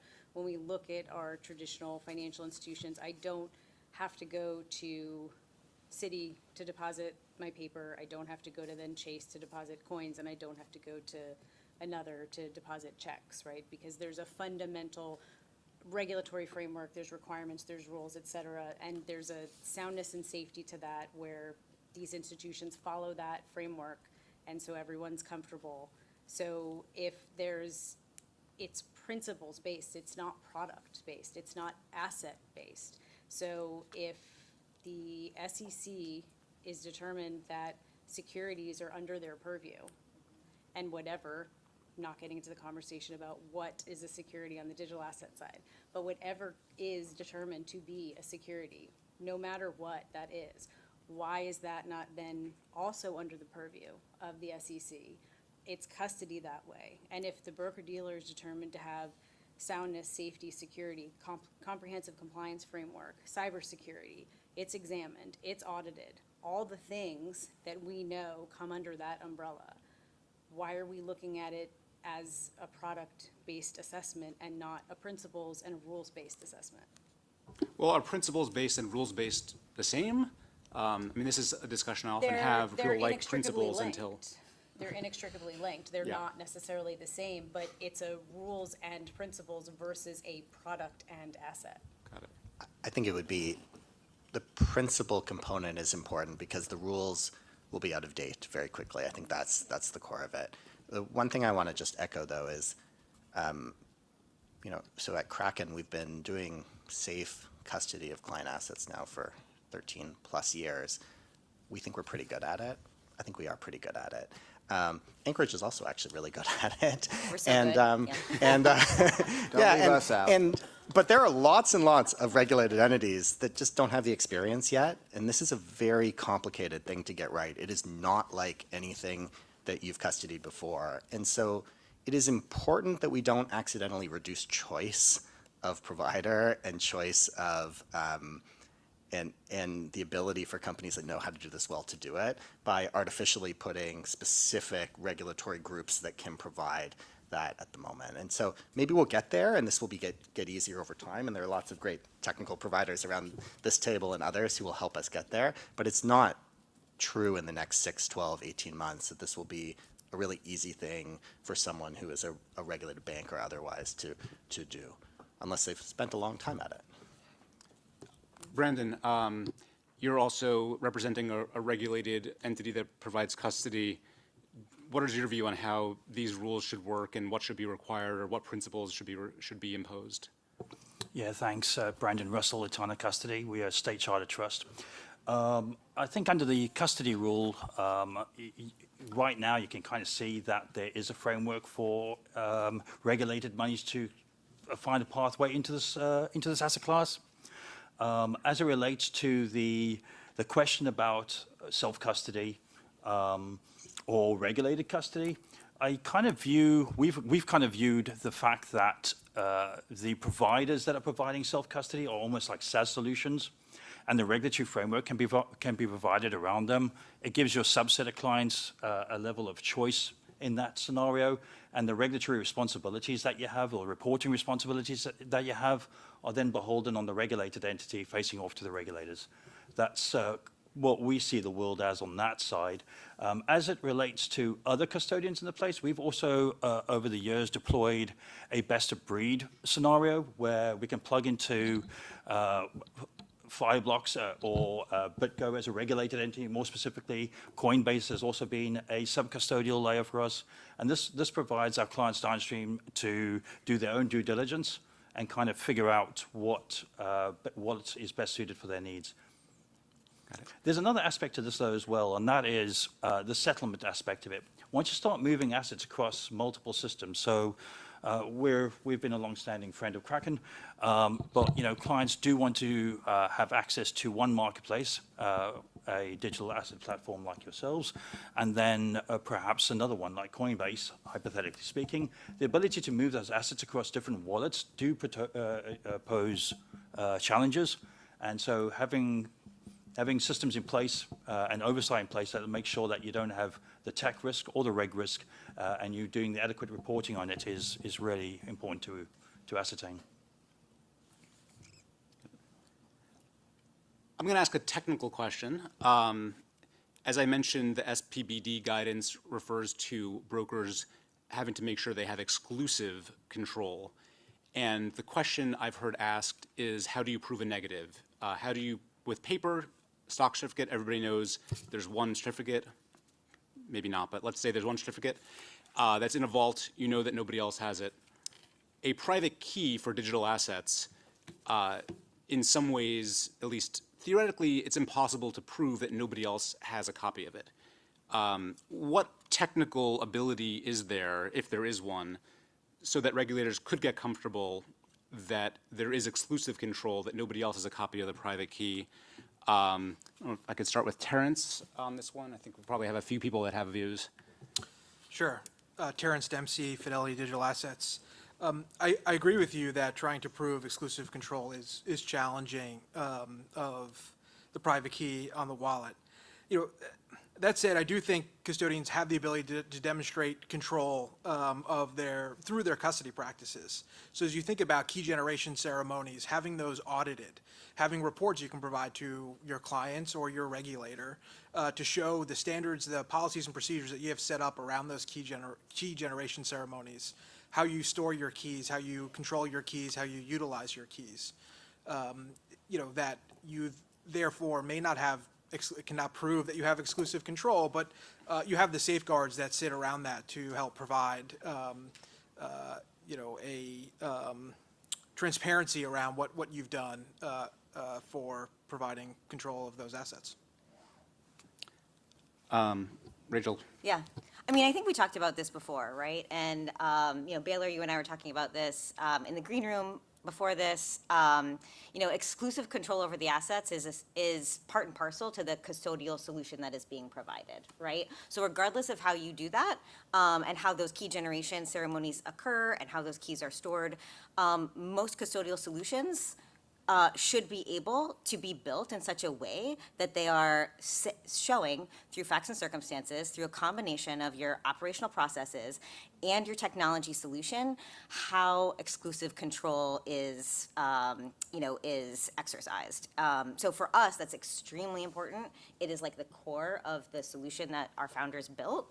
And so, like, you know, I echo that. I don't think that that's I think that that's a red herring as a problem. I agree.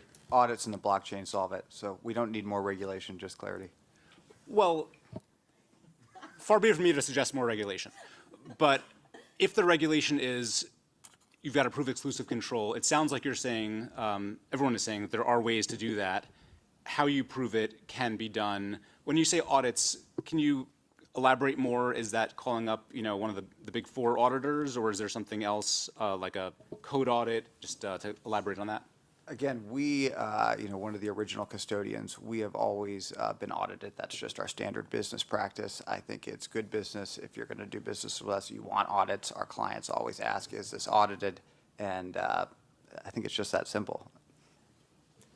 Yeah, I think it's both, right? So there are existing standards like SOC audits that look at operational controls or your technology controls, depending on the type. And could actually look at the policies, procedures, and the ongoing business practices that you have.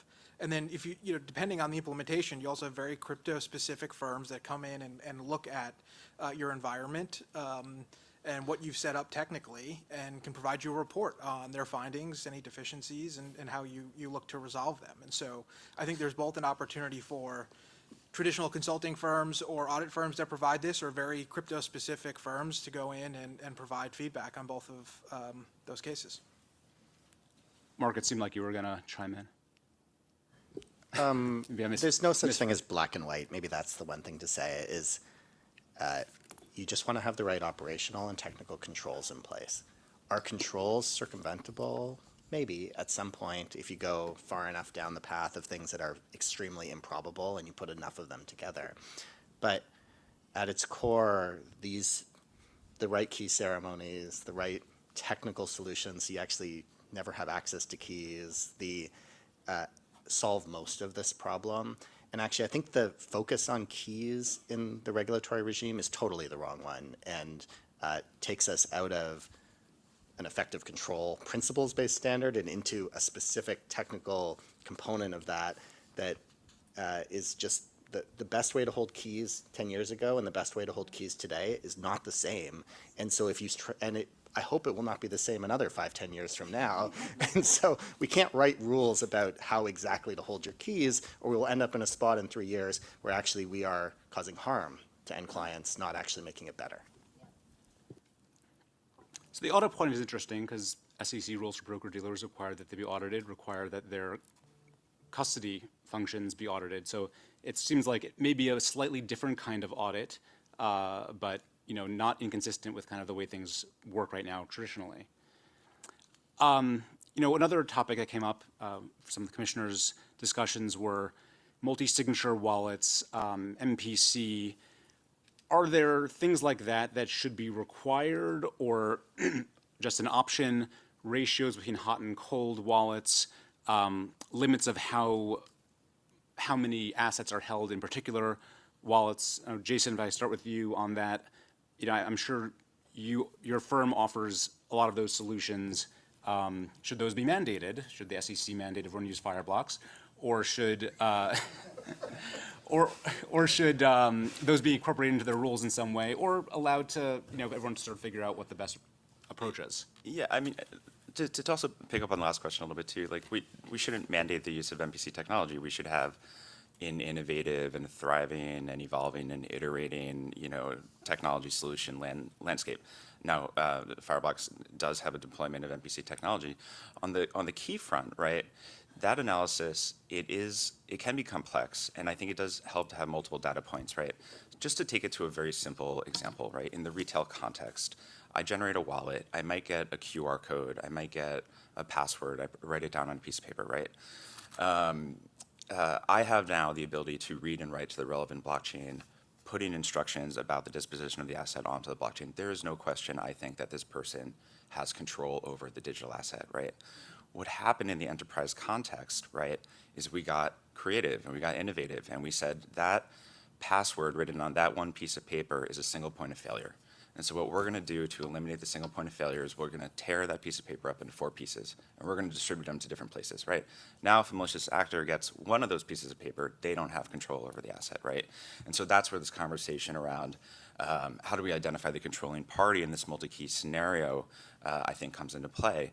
In Fireblocks' deployment of this technology, there is only one controlling entity. That entity is the customer, and it's very clear. And the reason that's the case is because they have key materials sufficient to read and write to the blockchain, and Fireblocks does not, right?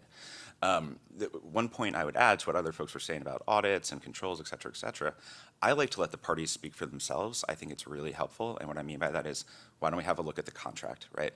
So if you look at a BitGo or you look at an Anchorage, I'm guessing that there is a safekeeping promise in there, potentially, right? But it's basically a standard of care that a custodian adopts and says, you give me your assets and I'm going to return them in a certain way. That's very clear in my mind, evidence of a custodial relationship and that the parties intended to enter into a custodial relationship. Our contract looks very different and has all of the markers of a SaaS contract, right? Including the allocation of responsibility and liability, et cetera, right? So I like to let the parties speak for themselves. I think it's another data point that can help broker-dealers establish who is in possession or control. I totally agree with that. Like our contracts they do look different, right? Like it's a completely different, client provider relationship in a self-custody situation than it is for a custodian, right? And I want to pick up on Mark's point, which I think is a good one. And we talked about audits, and we were talking about like service providers, but our clients can just go onto the blockchain and see their assets, right? And so that's fully auditable. That's like full existence of the asset where they said it was going to be, right? So this is transparent. We provide an ability to move that asset. We don't move the asset for them. We verify institutional intent to move that asset, to control that asset, right? That is the clients. And so that is the custodial relationship that is provided in crypto custody, right? And so I think that that's like an important, I think that's an important distinction here, because the way in which that asset is moved is pretty important, right? And there are facts and circumstances behind it, and there's multiple ways to go about that. But I think that that's an important thing, that like, it's not about like, oh, okay, well, I'm gonna go and get, some service provider to audit my processes. It's like, can my client go out and see where their assets are? And do they have and are they able to use our platform to execute their institutional intent to move that asset, to control that asset? And clients can do that too with, even in omnibus wallets through Merkle trees and other mechanisms. Yeah, I'll just leave it there. We'll let others talk. And that's well, that raises a good point, because your point, Rachel, about somebody being able to look at the chain and see how many assets are in the particular wallet, that works for segregated wallets. It doesn't really work, as you were saying, I think, or maybe it does, and I'd love to hear how, for omnibus wallets, where you might see there's X number of assets in there, but you don't know who they belong to beneath the custodian. There's good technology at this point in proof of reserve studies that you can build with Merkle trees that allow you to cryptographically understand that you have a share in an omnibus wallet as well. So I don't think it's the only mechanism. Is it a little bit harder? Is it a little bit more work to do? Yes, but I think under a principles-based regime, you could absolutely still make that proof. The Canadian Securities Administrators tried the 80-20 hot and cold piece, and Rachel and I ran into this problem because on that definition, Anchorage was not a cold storage provider in the way they wrote it. And it was basically out of date the minute they wrote those rules. And so back to the principles, rules-based version, the best technology is going to move faster than the rules can be written and can be discussed in forums like this. And so we absolutely have to make sure that we're allowing broker-dealers and everyone to use the best technical solutions out there. So back to your original question, Zach, the specific hot and cold ratios, I would strongly encourage us to try and avoid things like that. Yeah, and I just want to add on to that. So in that regime, right, it was the way that it was written, it was like, oh, Anchorage, nothing's in cold storage according to that. And then in some jurisdictions, it's like, everything's in cold storage, right? And so it's like, all right, we're getting a little bit too in the weeds on how we're thinking about the technology, and kind of hamstringing and creating weird operational processes to meet some kind of a definition of safety that's may not be helpful. Can I just say Please. that listening to this, so I'm plus oneing on the principles based. And, the most effective laws that I have seen and regulations have been technology neutral, and some are risk-based with a very heavy hammer, like if, look, you have to do this thing, we're not going to tell you how to do it, but if you don't do it, we will come after you with a very heavy hammer, and they're like risk-based approaches with very heavy liability at the end of it, and let you sort out how to accomplish that. So I think something like that, principles risk-based is the only thing that makes sense we're in a world where technology moves. I mean, we all know law and regulation move really slowly, so it's not even like a question about how fast tech moves. So I'm plus oneing on that. That's my very comment. Rachel, coming back to you for a separate question. As we discussed, broker-dealers can hold in a good control location. Banks are good control locations. Traditionally, that's where the SEC's analysis ended. Okay, it's at a bank, we're done. Should it be the same way here? Or should the SEC be involved in saying, as some staff members in the past might have indicated to me, that the SEC would look through and sort of think about, well, how does the bank custody, and is it doing it in a way that the SEC would be comfortable with? Do you want to be regulated by the SEC? Me? No, I mean, good luck.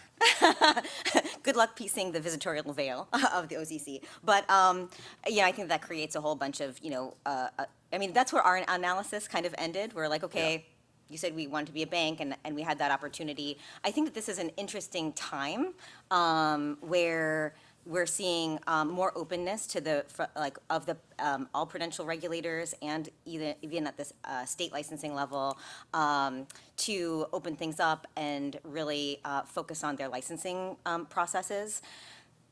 When we think about prudential regulation, and I've spent my life thinking about my professional life thinking about prudential regulation. There's some things that prudential regulators do very well, right? And the things that I mentioned before, they think very deeply about the operational control environment of the financial service that is being offered, right? So that's the number one thing, and they're able to get in there, really, really specifically. The second thing is that they're able to. There are already laws and rules and regulations around how those things operate, how we treat customer information, how we think about books and records, how we provide things like statements, how we report to our regulators, how we report financially. All of those things are extremely important, including the ability to hold appropriate capital on a risk basis to make sure that we have the ability of the entity to to live on. So I think that there's already a prudential framework in place that has a lot of the things that that you would want from a consumer protection and a safeguarding perspective. The other thing that is, I think, extremely important is any level of bankruptcy remoteness, right? And clear rules around bankruptcy remoteness and where the assets live in the eventual case of bankruptcy. So there are various regimes in the United States that take care of that, and I think that there's but I think that we have a set of regulators that that's all they focus on. Please. So I sort of agree and sort of disagree, right? The whole, not the entirety, but a lot of the issues over the last several years is that everyone was having to pick and choose mostly from the TradFi regulations in order to attempt to be in compliance with what the entirety of the space was doing. And I feel as though we'd be incredibly remiss if we the industry did not work with the administration and the regulators now in what I believe will potentially be a bit of a short window to have some version of a unifying, robust framework that works for the space. It has to be agnostic to any of our particular businesses, any of necessarily our specific products, because that becomes a very myopic view and that would be detrimental to the space. But if we can work towards a unifying basic framework, sorry, Baylor, but we do need a little bit more regulation in that regard, right? We do need something where we all can point to something and say, okay, we have some basic rules of the road, we have some basic framework to work from, because then we can take our individual products, services, things that are going to grow. It won't be out of date the second it's written, because I do agree with things that Mark and Veronica and Rachel have said. But we do have to have something unifying and robust at its core. And if we don't take the opportunity now, I'm not sure when the opportunity might come again. And I think this space is ripe for that, and we're being given that opportunity today. Well, that's a great segue to next question I wanted to ask about. Banks are good control locations, federally regulated banks certainly. Baylor, let's start with you. Should there be more clarity on what other forms of financial institutions, including state trust companies, as Commissioner Ueda alluded to, qualify as, he was referring to the Advisors Act, qualify custodian, but similarly as banks for purposes of the 34 Act? Yeah, so I'll chime in and I'll follow up on what Tammy just said. I think when I say clarity, it's essentially just that, which is there is a framework that's been in place. It's worked remarkably well for the last 100 years. We have incredibly resilient capital markets in the United States. Now we have a new technology that needs some clarification. When my co-panelists talk about a regulatory framework, I don't know what that means. It's very vague, it's very ambiguous, and what we need is clarity, not more ambiguity. So to answer your question, we think that state chartered trust companies meet the definition of qualified, and if the SEC gives us clarity, that would be wonderful. Brandon? Yeah, I concur with that. I mean, the custody rule identifies state chartered trusts as being qualified custodians. We need to obviously get the clarity to make sure we can hold ourselves out that way. So I'd concur with what Baylor had to say. Got it. plus one here too. So, putting aside banks, everybody knows what qualifies as a bank is one question, but banks are certainly, under the current rules, within the definition of entities that can be good control locations. Are there other kinds of entities? Tammy, you were talking about setting some standards. Should those standards be you are licensed as XYZ, or should there be something more general where entities that do these things? Terrence, I can start with you. Are there other kinds of custodians that should be able to hold custody as for broker-dealers, in addition to banks and other broker-dealers? Yeah, I mean, I think I go back to the point, Zach, you're making and some of the other panelists. Like, what are the principles or the standards that we are actually looking for out of an entity type before just going and picking types of entities? You know, a bank was selected because it meets certain criteria, right? It is regulated by it goes through supervisory exams. It has audits. It has capital requirements. The state charter regimes in various states have a lot of those characteristics as well, and therefore they could be considered a bank as part of the act. And so what I think actually, instead of thinking about it in terms of entity types, what are the things that need to be looked at? And then what entities kind of fit into that? Potentially, I guess, right? Like, I think, I do see banks being right. I do think if a broker-dealer wants to build the capability themselves and provide that capability, then they should be able to do that as long as they're meeting the principles-based standard that is out there. Just reiterate, there aren't many organizations today that are really good at this. And so artificially limiting that, I think, will have negative consequences for crypto asset safety and custodianship. Artificially limiting it to entities specific types of, leaving BitGo out as an example, because we decide state level chartered banks are not permitted under these rules. We have to be careful to make sure that we support and grow the entities that are quite good at this today, including spot market brokers like crypto market brokers like Kraken as well, who are actually also quite good at this. So just trying to make sure we don't artificially leave certain organizations out by requiring specific licenses that may or may not have any impact on whether they can hold crypto assets safely. I think what I just kind of go back to is that investors will continue to have choice. If they choose to hold an asset at a broker-dealer, they may do so, and that broker-dealer may have some limitations.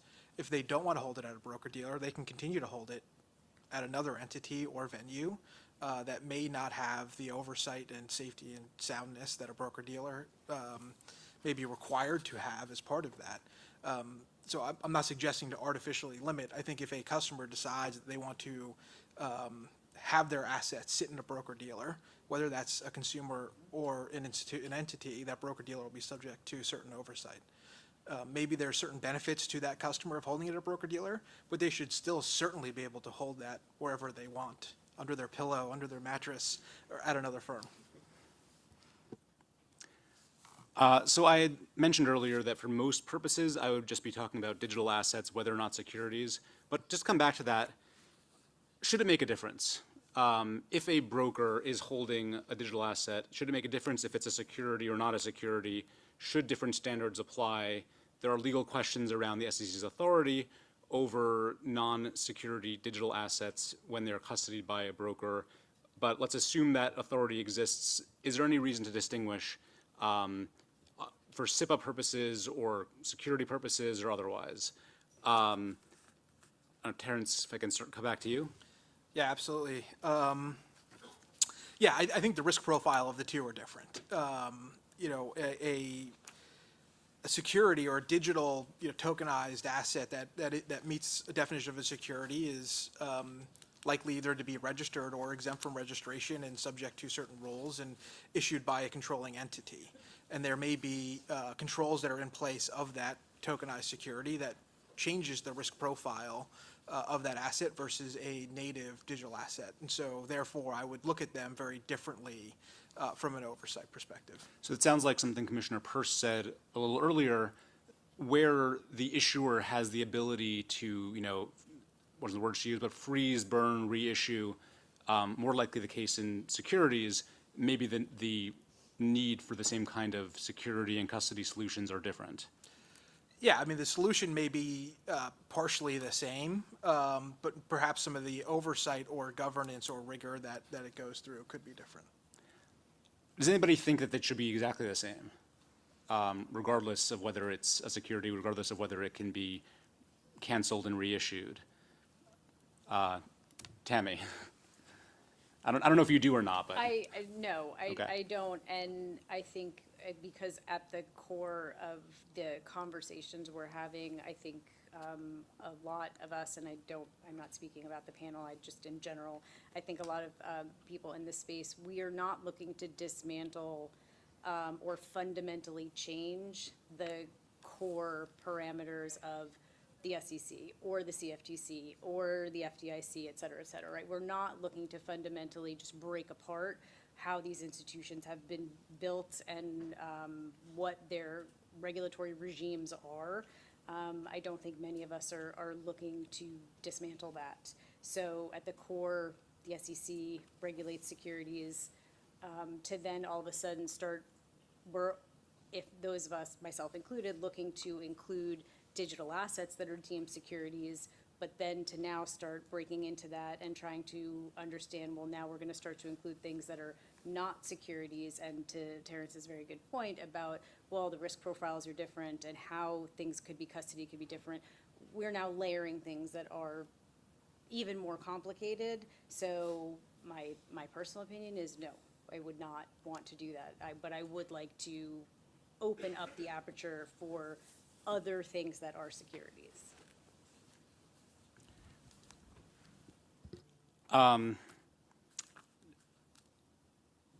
Brandon, did you have any thoughts? Yeah, I can weigh in that a little bit.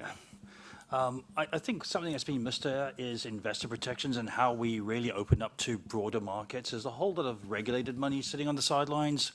And for that to really engage over here, we kind of need to figure out how we shoehorn this into the framework that the crypto space has created. I do think that, as Baylor mentioned earlier, that there is a framework that's held well for the best part of 100 years and has been overseen by our federal regulators. Being able to offer these things through broker-dealers, the argument of whether it's securities or not is obviously crux to all of this. But I think there have been examples in the past where we've seen oversight on an exemption basis or an exception basis take place. And I think that's kind of probably a better framework for us to operate, where you can have a crypto asset class engaging as a new nascent and evolving asset class, engaging a regulatory environment which is kind of playing catch up. And if the regulators could give themselves an opportunity to, let's call it, give themselves some elbow room, could be under a pilot or safe harbor, then maybe there's scope for us to all kind of work more hand in hand, and instead of trying to really figure out what all the components are trying to do in a way that kind of stymies growth. So this ties into another question that I think Commissioner Peirce asked in her list a little earlier. The special purpose broker-dealer guidance was only allowed broker-dealers, SPBDs at least, to hold digital asset securities, not non-securities. And I think underlying some of the reasoning for that was SIPC and SIPA. It's all good if this has worked very well for the last 80 years, but if we're now bringing non-securities into broker-dealers, does that need to change? How should it change? What happens if the broker's holding non-securities and those do not get the same protections that securities do from a insolvency point of view? I don't know if anybody wants to take that one. I don't know if we had somebody assigned to sort of cover that question, because it just came up in Commissioner Peirce's introduction. I think if you want orderly markets and you want the confidence of regulated money to come into the space in a meaningful way, you need to expand SIPA's mandate on that. I know this takes an act of Congress, but I think that's probably the conversation that needs to take place. I know it's a bit of a curveball you throw Yeah, here well, because it's you know, outside keep the you guys on your mandate. feet. It's outside the mandate of the SEC directly, right? But I do think that if you want to grow this asset class, there's got to be some kind of framework where there is exception for them to be able to add that insurance layer to it to give investor protections downstream. You'd like to see, again, take some more work than is easy, but imagine we'd like to see mechanisms where we don't have a lot of overlapping jurisdictional oversight for the same things or for very similar things. And so if there are some assets regulated in this way and some assets regulated in that way, the more the principles can be similar, and I think they can be similar, and the more we can rely on each other's rules and passport or other mechanisms, the better, so that we don't have to create 3 sets of the same rules with 3 sets of checkers of those rules potentially. And that's something that I think is important as we think about CFTC, SEC components of this over time. And it would be a tough situation to be in spots where we just had completely unconnected paths around them for a topic like custody. I just want to say that, yeah, I agree with that. I don't want fragmented regulation or fragmented markets or anything like that. I think that we should find a way to harmonize all that so that people aren't trying to comply with, several different regulatory regimes when they're all basically trying to get at the same thing, which is consumer protection or protection of the market or whatever it is. They're trying to get at the same thing. There should be some way to harmonize all of it. Well, I think, Rachel, I think you were going to, oh, maybe not? Okay. Well, I'll just say, welcome to America, welcome to Washington, where there's 25 regulators for anything you want to do. But speaking of which, I thought, Rachel, as a representative of a bank, which probably has 25 or more regulators, that might make sense to have you follow up. Well, so, I mean, I think what we're talking about here is, so when we're talking about resolution authority, that's like the centerpiece of a robust marketplace, right? So, like, that's like the thing that, to me, brings together like the markets regulators and the prudential regulators. So in the prudential space, right, like resolution authority is something that like is hotly debated, and and it's a reason why the prudential regulators don't really like uninsured trust banks because they're like, oh well, we have to do this in this other way. We have a financial regulator that's not really used to doing that, who has to do that. In the FDIC insured depository institution space, you have a whole arm of the FDIC who does it. So when you think about like resolution authority in the market space and for broker dealers, you're talking about like the entity itself, right? Not necessarily like the activity of that entity, whether or not like the assets that they are holding or custodying is a security or not. And I think that like fundamentally, being able to give the confidence that an entity is going to be like resolved in an orderly marketplace, like really is the cornerstone of regulation, right? Like that's the thing that's the ultimate backstop. Yeah, for broker dealers, it actually does matter because the way SIPC works is that if the asset is a security, then it's covered. If it's not, it's not. And I think for banks, it's probably a lot different because they don't care. But what I'm saying is like for a digital asset, right? Like you should bring that into that resolution authority, So because resolution authority essentially is like the thing that gives the consumer the confidence. Right. Speaking of resolution and risk of insolvency and things going wrong, even the most sophisticated custodians and crypto exchanges have incidents that come around and they get compromised. Jason, maybe I'll start with you. Recently, there was a significant exploit of Bybit, which was a non-US crypto exchange, not securities, or at least not the way the SEC thinks today, securities. What do we learn from that, in terms of how they secured customer assets, what they might have done wrong, what they should have done instead, that the SEC could think about in terms of learning lessons that would apply to U.S. custodians? Yeah, sure. So I have three observations about Bybit, right? And the first is obvious, but I think worth underscoring, and that is that loss events happen too frequently in this industry, and we need to do a better job of reducing those. I think all of us, right? So the second observation, right, is, and this is something I've kind of like gathered from interactions with the international regulators, right? And I think really we don't have a good answer to the question of what does good look like in custody, right? So you ask regulators around the world, and they will tell institutions to use a physical hardware device. Well, Bybit used a physical hardware device, right? You ask regulators around the world, and they'll tell you to keep it in cold storage offline. Well, the assets were in cold storage offline at Bybit, right? And I don't think it's an accident in a way, right, that a physical device held in some room offline looks a lot like a gold bar in a vault, right? And I think it speaks to this kind of innate and ingrained bias we have towards physical asset security. But if we're going to answer the question of what does good look like, we need to complete the migration to a digital native way of thinking about these things, right?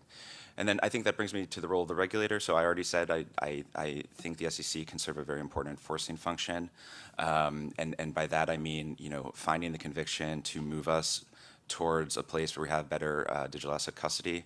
I would analogize actually to the traditional capital markets. I think we have the greatest and most robust capital markets in the world, but they are not the greatest capital markets in the world because they're easy.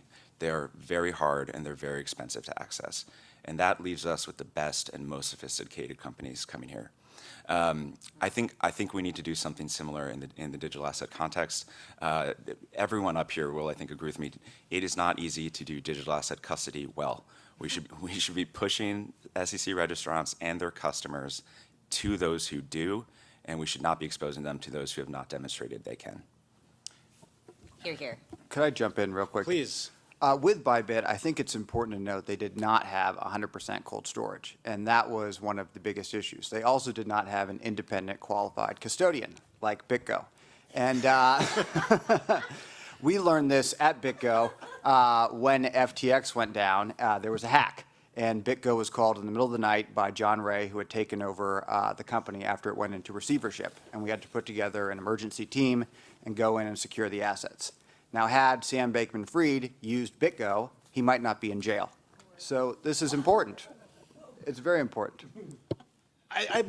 Or been a fraudster. Well, Right. Can I just fraud, say fraud and loss of self-custody? custody might be a little different, but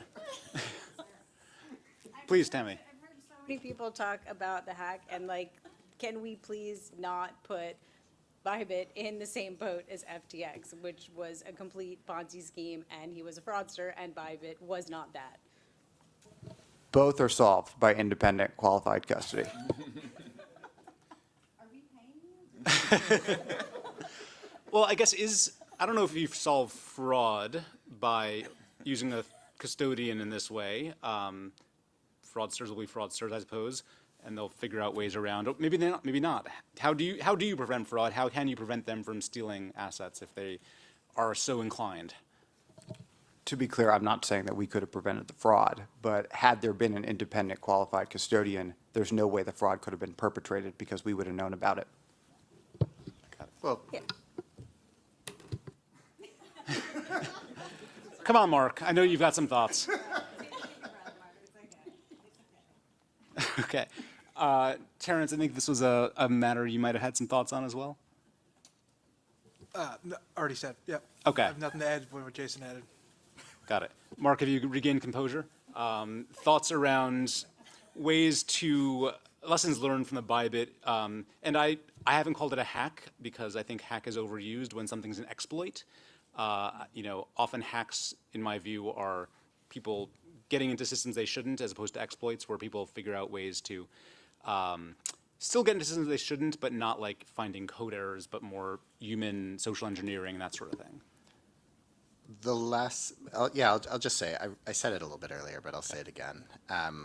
The less crypto moves around, the less people have to approve things to move it around, the better. If every time a gold trade happened, someone had to put in a truck and move it somewhere, gold would get stolen more often. And that's why I believe heavily in omnibus wallets. It's actually, they're related to this topic of bankruptcy remoteness, of course, but I think we overestimate the bankruptcy remoteness risk and we underestimate the exploit risk. And too often, I think the regulatory regimes are really focused on the bankruptcy remoteness risk and miss out on that piece. And so I would just encourage us, as we think about this, less segregation means less movement, more netting and longer time periods to net means less movement. Less movement means less likelihood of issues potentially over time. So, go ahead. Yeah, and I mean, I don't think that anybody disagrees with that. I mean, I think that you're absolutely right, you know? But I mean, that can also happen within a custodial solution as well, right? And I think that, like, you know, when we're thinking about like a principles-based approach to regulation and kind of not making, you know, not limiting our, not limiting how we think about market structure by the technology that exists today, but rather thinking about from a first principles basis as to like, what do we want our custodians or those, you know, keeping client assets safe, like what do we want them to look like and what do we want them to be able to do to solve like the problems that Mark is talking about operationally. That's how the regulations should be, you know, should be written. And I think that, you know, Veronica made a really good point about, you know, kind of like a liability regime, right? Where you're like, we're not prescribing specific ways to do it, but holding you accountable for an outcome, right? And I think that that's extremely important, right? And like, you know, Jason, you said that too, like we have to do better in securing assets. We need to be held accountable to an outcome. So, Mark, I wanted to push a little on something you said, twice that you said it, about assets at rest being safest. Because this panel is about broker-dealers, they're typically not just providing custody like banks might, but they are facilitating customers' trading activity where, by definition, the assets are moving when they're being bought and sold. Your point about omnibus custody works if everybody's a customer of the same firm. Do you think that should sort of be the standard for crypto? Should there be, or digital asset securities, should there be a clearing function where the assets can remain at rest at the clearing agency and be immobilized the way DTC works? Like how do we marry these two of it having a trading environment while also keeping the assets at rest? I don't think, I'm pushing for less segregation, not no movement of crypto assets. Obviously, there will always be crypto assets that are moving, but you'd like to keep the moving liquid component of it smaller. And to do that, you can group more. So if two people trade on Kraken, we don't have to actually move crypto assets in that scenario. So you can move it less often. We can also make sure that, I lost my train of thought, sorry. We can also make sure that we have fewer geographical constraints. That's an option as well. There's lots of different ways to potentially do that. But the less we actually use, we put big sums and we move lots around all the time and we don't net. We can do it once every a week, trade between or move money between two broker dealers instead of actually every hour. The more we do that, the less likely each of those specific events is going to lead to an exploit potentially. And there's a balance between those two components of it, but we don't necessarily, I don't think we always take that balance into account. And I'm not proposing that we move everything and never run any on-chain transactions again, but simultaneously, we don't want to make every single trade a on-chain transaction if we can avoid it, because that means you don't have to keep all of your assets in places where they can be put on chain and moved to somebody else immediately. So the less you keep in that super liquid bucket, the better. If we went to a standard where you had end-of-day settlement, if you're not settling every day across your custodial in a centralized clearing model, then you've got to deal with perfected interest. That's something we don't really address. I think accounts should be segregated to the extent they can. I know you're not saying they shouldn't be. They should You're just trying to create some efficiencies over here as relates to how capital moves or how crypto moves specifically. We also have to address what the counterparties in this broader ecosystem are all doing. So to fetch liquidity, and I'm just assuming on your behalf here, that you're not fetching it all internally. You're going out to a marketplace to fetch that liquidity, and typically they want to settle same day. I know you have a central order book, and that's also got to be managed across the various entities based on where they're regulated. And you know, that all ties into how we custody those assets as well, so that you can actually enact settlement within the window that's being suggested. Don't get me wrong, there's a balance between these pieces. I just think historically we have balanced fully on the bankruptcy remote component and not so much on, whether we settle end of day. I have spoken to other regulators around the world who assume, well, it's your crypto assets, they can be instantly settled. So let's settle every transaction. We should make sure we stay away from mechanisms. Settle every transaction on chain. Yeah, I settle every transaction on chain in the moment. That has its challenges too, though. Absolutely. Because now you're not dealing with best order execution anymore, are you? And there's a cost to that. Absolutely. In terms of gas, certainly. Tim, were you going to say something? Okay. Any other views on sort of, it sounds like there's a bit of a debate between more segregation, more on-chain separate wallets versus omnibus. Anyone else have thoughts on that dichotomy? I think how you hold those assets really comes into play. So, you know, for purposes of trading and establishing liquidity, you probably want to have those in an account that's somewhat separate. So it's held for benefit of that trading, for that moment in trading. And then when assets are no longer required for trading, they go into a rest state, which we kind of consider to be custody, our internal nomenclature. And in that state, then it's basically in lockdown, and it's not accessible to any form of outside activity. Yeah, I mean, we work the same way. I mean, the other thing that's important to note is like requirements around like, so there's like the segregation of like, you know, wallets and what's visible on chain and what isn't, right? We obviously have clients who don't want their positions to be seen. And so they want to make sure that that can be like, you know, not so transparent. They want it to be omnibus. Yeah. So yeah, there are elements where you want to have like certain things that have like elements of omnibus, right? So you're not, so every type of position isn't, you know, completely and fully transparent. But I think that that's a bit of a different issue than when we think about, you know, an omnibus solution that's like, you know, a mush pot of like different client assets that exists like kind of in perpetuity and not in, you know, in kind of a holding area in satisfaction of a settlement of a trading activity, right? And so, yeah, I think those are just kind of two different concepts. Okay. Sure, please. I think if we come back to how we think about our principles-based standards that we've been up here talking about, you know, I don't know that requiring omnibus versus segregated falls into that, right? Yeah. So I think, you know, there may be a standard to disclose, and you provide a disclosure of how assets are being held at certain times, and that should be upon either the BD or the custodian the BD selected on how they're going to hold assets on behalf of customers, and that there are pros and cons, and risks should be disclosed to those customers on how they're handling that.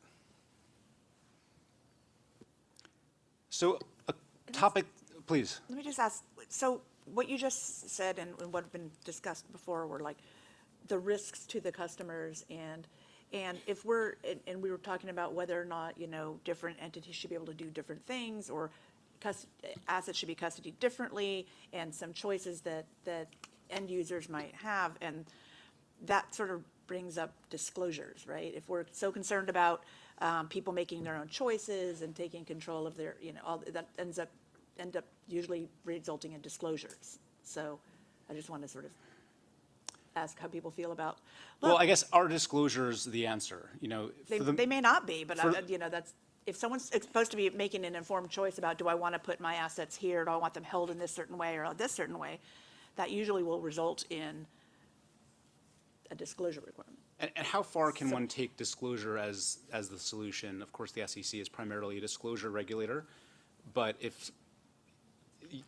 traditionally, if you are going to do certain things and you're regulated by the SEC, that then triggers more specific requirements that you can't really disclose away.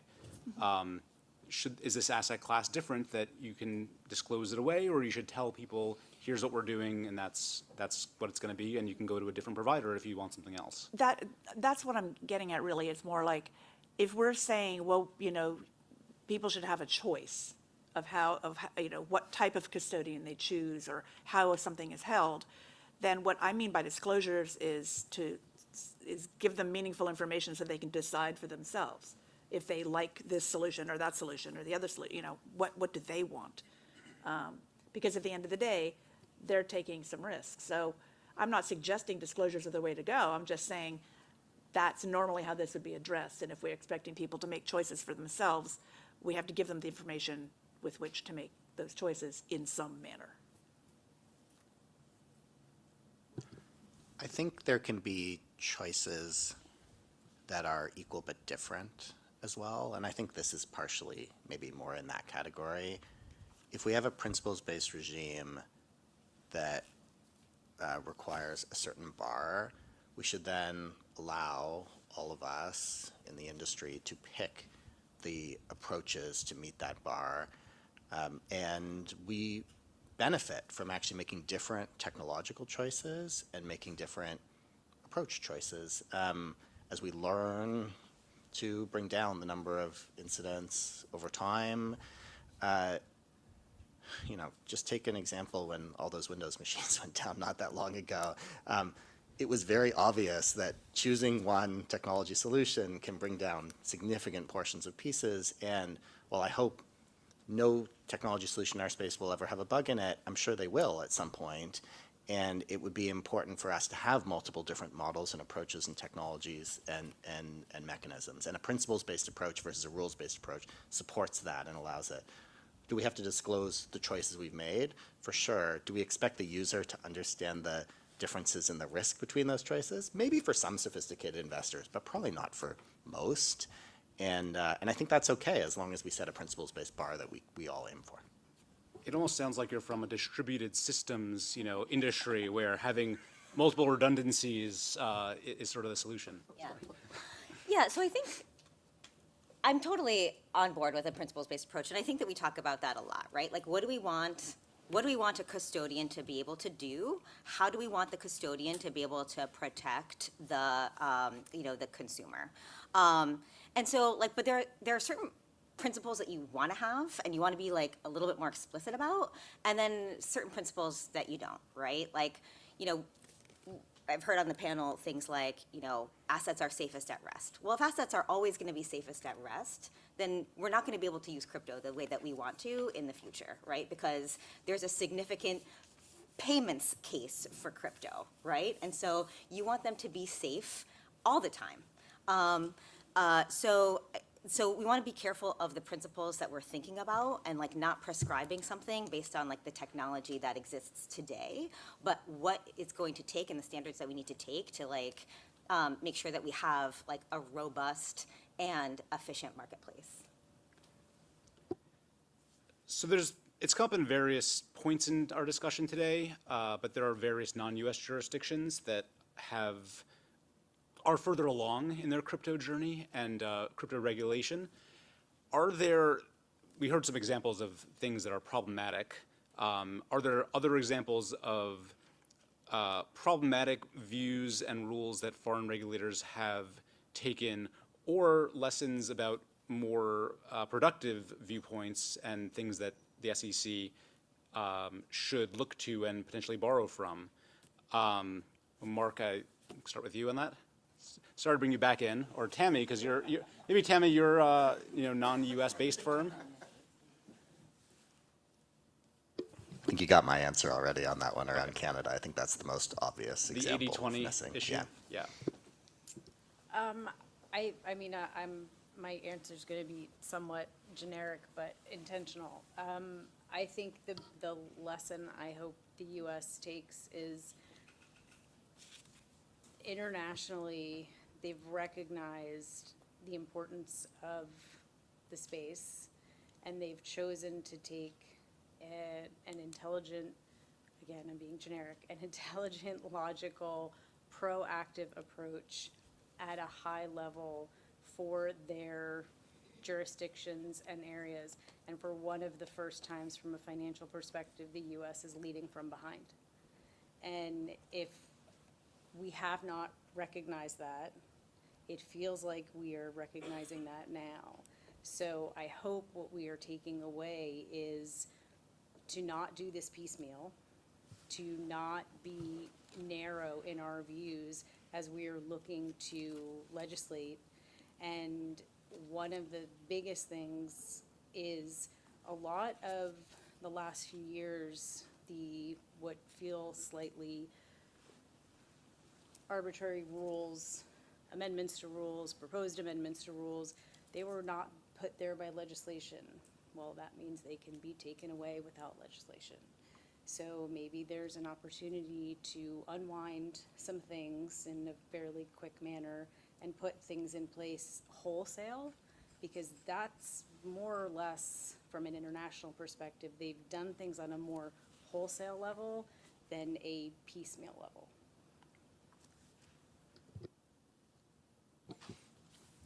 Sure. I think our markets are very different, right? It's, we find when we look at international markets that they typically have a single regulator. And so it's a lot easier for the passage of legislation to pass through that. I think the US markets are robust, and, for the most part, a lot of that is to do with, being on the front foot of how they legislate over here. And it's all been done via a very defined way of determining what an asset is, and then for finding out what the deficiency is around that. I don't think there's a whole lot of lessons we can take from international markets or international regulators as it pertains to this specific market. Not even things that they do poorly. Well, it's not my persona to focus on people that fail, unlike my esteemed partner over here.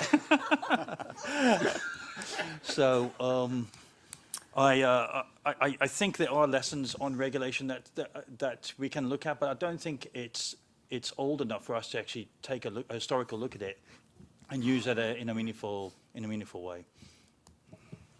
I'll chime in.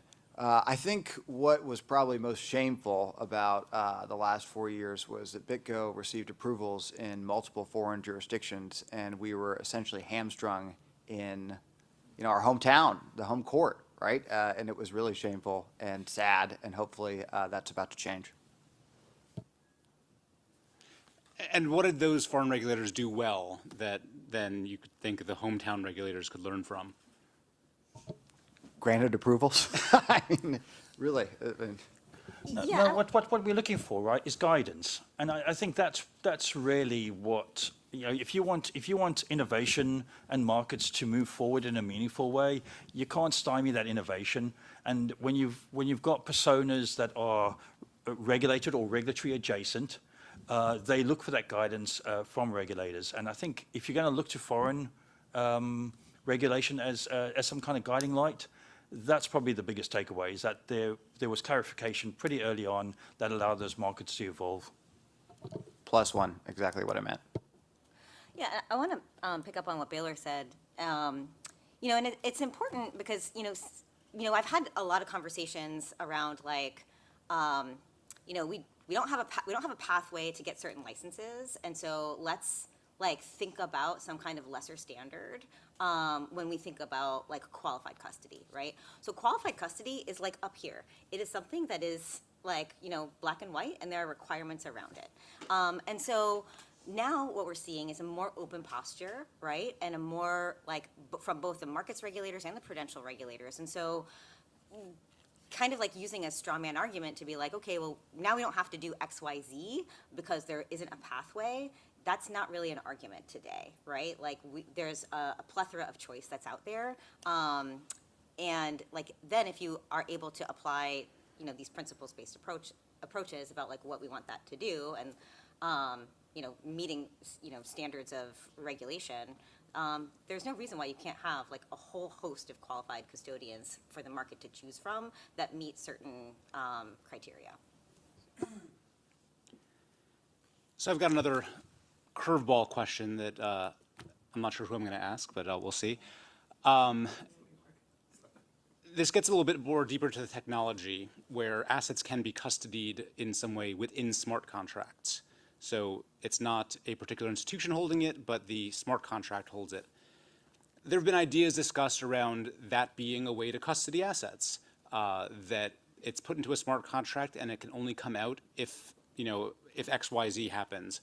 Obviously, that's the way, a lot of DeFi works, where assets go into custody, they only come out if something else happens first. Is that a solution to say, no, the brokers, the banks, they aren't holding custody, it's all arranged within a smart contract so that, the banks may have the way to get in, or the brokers have the way to get in, or those smart contracts are the brokers. Are smart contracts that can do that sort of thing a solution, or do they sort of bring you back to the same place where somebody's the one controlling or potentially controlling the smart contract? Brandon, I'll start with you.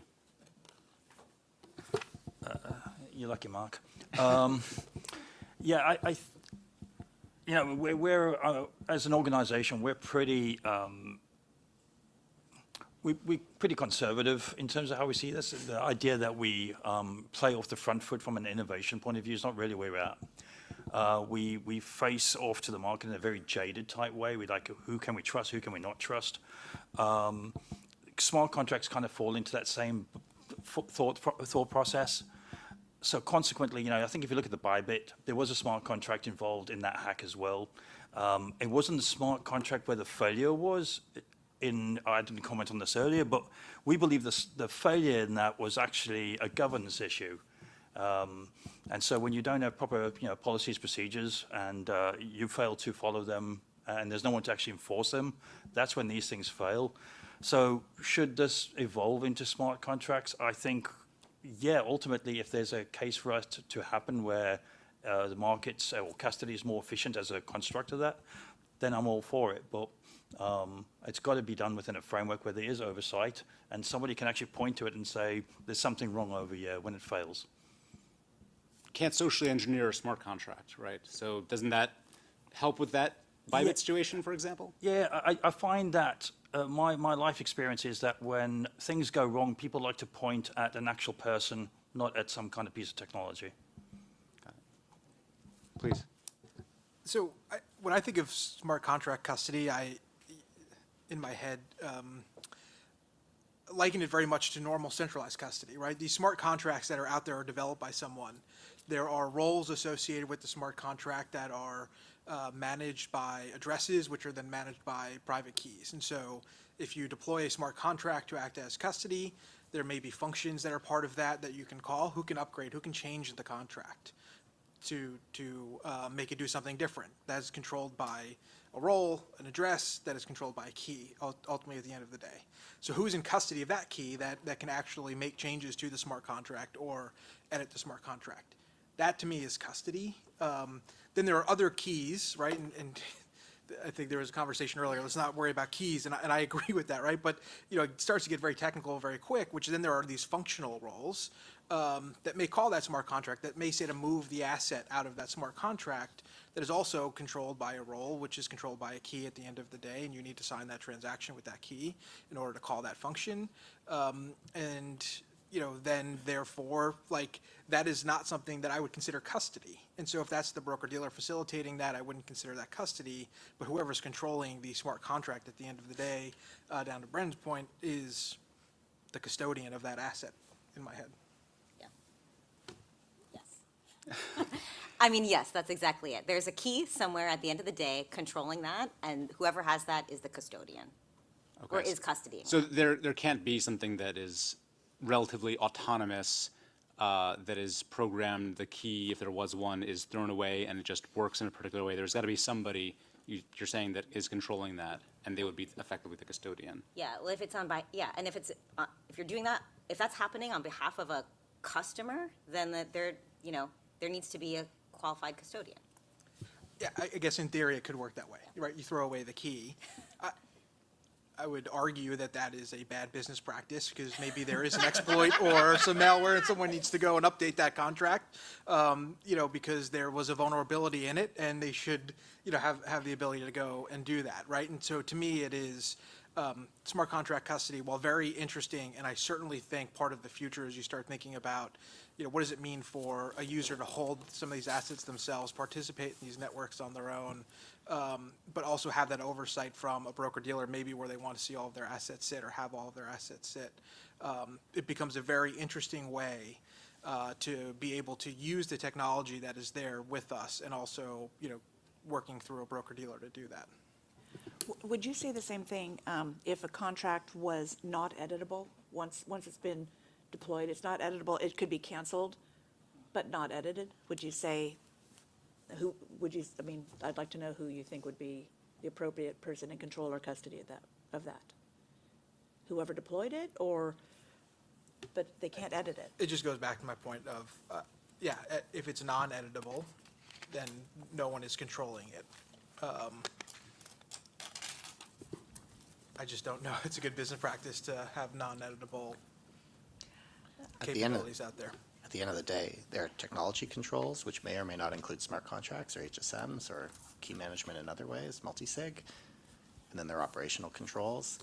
I think a common theme on this panel is we should not mandate which specific technology or operational controls explicitly are put in place, and that the industry will continue to change over time, and the best practice on those things that applies today will be different in 6 months or a year or 5 years. So I think, can smart contracts be part of the answer?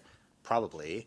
For some, in some ways. Will they be the answer for everybody right now? Are they the only answer? I would argue for sure not. So we won't have the SEC mandating smart contracts then.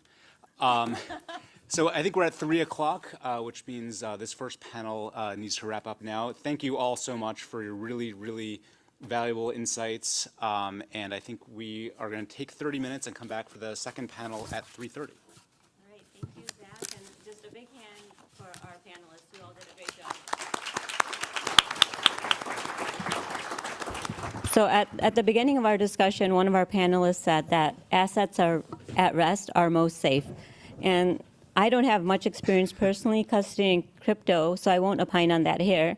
But one thing I do have experience custodying is ice cream.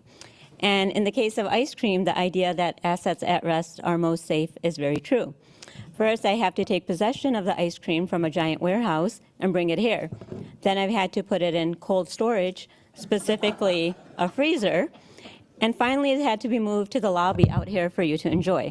So we are going to take a quick break. We'll reconvene at 3:30, and just before you go, please take a look around you and introduce yourself to someone you haven't met yet. One of the purposes of these roundtables is to help you connect with other folks that are thinking about these ideas.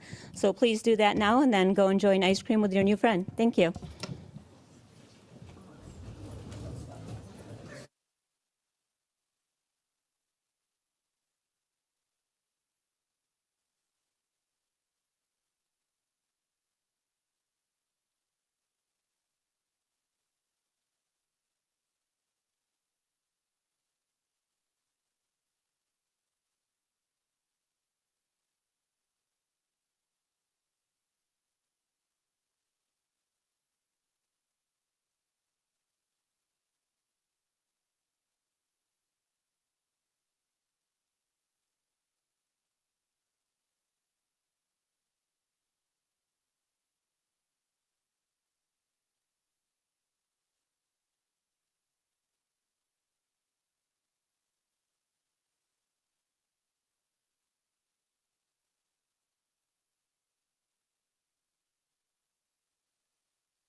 Everybody could just take your seats, and if our panelists for the second panel could make their way to the stage, we'll get started in about 1 minute.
We're back.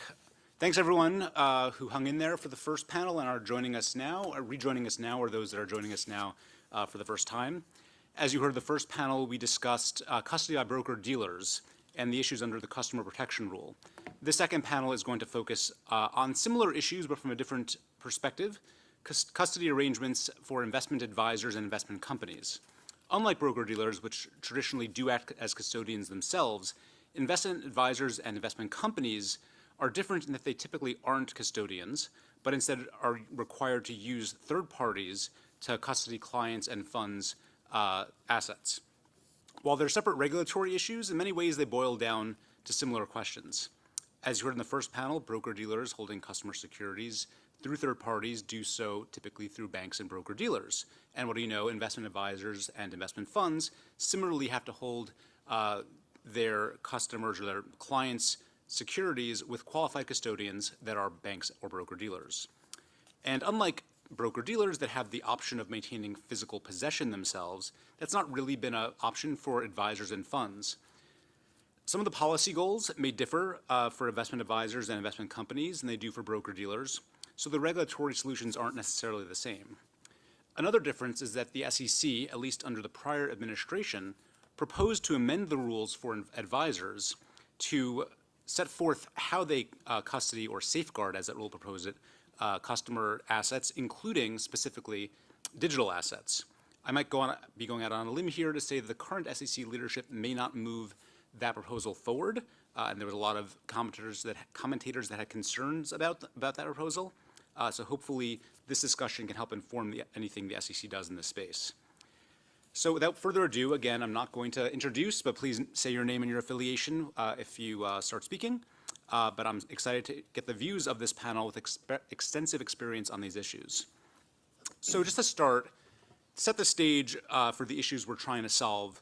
What are the policy goals? What are the risks when investment advisors and investment companies are holding assets for their customers and funds that these rules are trying to address, and how should they differ for digital assets? Maybe Susan, I can start with you. Sure. I'm Susan Galt-Brown. I'm a partner at A&O Sherman. So I think the policy goals are to protect assets from destruction, loss, and theft. And I think that's the policy goal no matter what the asset is, whether it's a digital asset or a traditional asset. So in that respect, I feel like the policy goals are the same But, one of the challenges that we have right now is that we have fairly prescriptive custody rules in both the Advisors Act and the Investment Company Act. And it's the specificity of those rules that, I think are causing the most angst, because we just have a different system now with the digital asset ecosystem, and it doesn't fit squarely within the rules that were written for a completely different system. Larry, can I ask you to add on to that? Sure. So I think to level set a little bit here, I'm Larry Florio. I'm general counsel of 1KX. 1KX is a crypto-focused fund manager. I think one thing that's important to level set on here is how crypto systems are fundamentally different from traditional finance. In crypto, we've created a technological infrastructure where you don't need intermediaries and you don't need counterparties. There's unique abilities that come with that, and there's unique risks too. So I think fundamentally, I agree with Susan that on the goal of the custody rule. I think that to meet an advisor to meet their fiduciary duty, they have to ensure that their assets aren't being destroyed, lost, or stolen. But also, we should evaluate how to mitigate the risks that are present in the system in which we are operating and investing, and to control for those risks and not unnecessarily add new risks to that system. So with crypto, these are often productive assets. So I agree a little bit with what the earlier panel said, that an asset at rest is often safest, but crypto is not always necessarily intended to be at rest. We have technological solutions like multi-party computation, multi-sig wallets that allow us to be active on-chain with these assets in a way that I think does mitigate quite a lot those risks that the custody rule is trying to control for. Adam, on to that. So the problem that we have is that we're trying to fit a technology designed to be a peer-to-peer payment system into a system for centralized trading. And it's not a good match, right? This is why we have these frictions. The basic idea of a custodian traditionally was, this is someone who's going to physically hold your assets. They're going to have a vault or something, right? And we're going to make sure that the door is, a sufficient number of inches thick and that it's fireproof for 24 hours, not just for 12 or the like.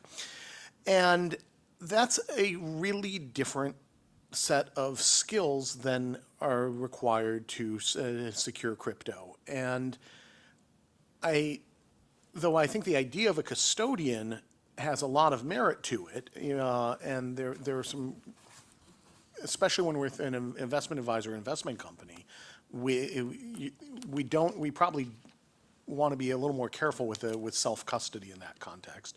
But when you're, or really at that point, the investment advisor would be the custodian if they're self-custodying because they're doing it for someone else. The skill set that's needed is different than what traditional custodians have.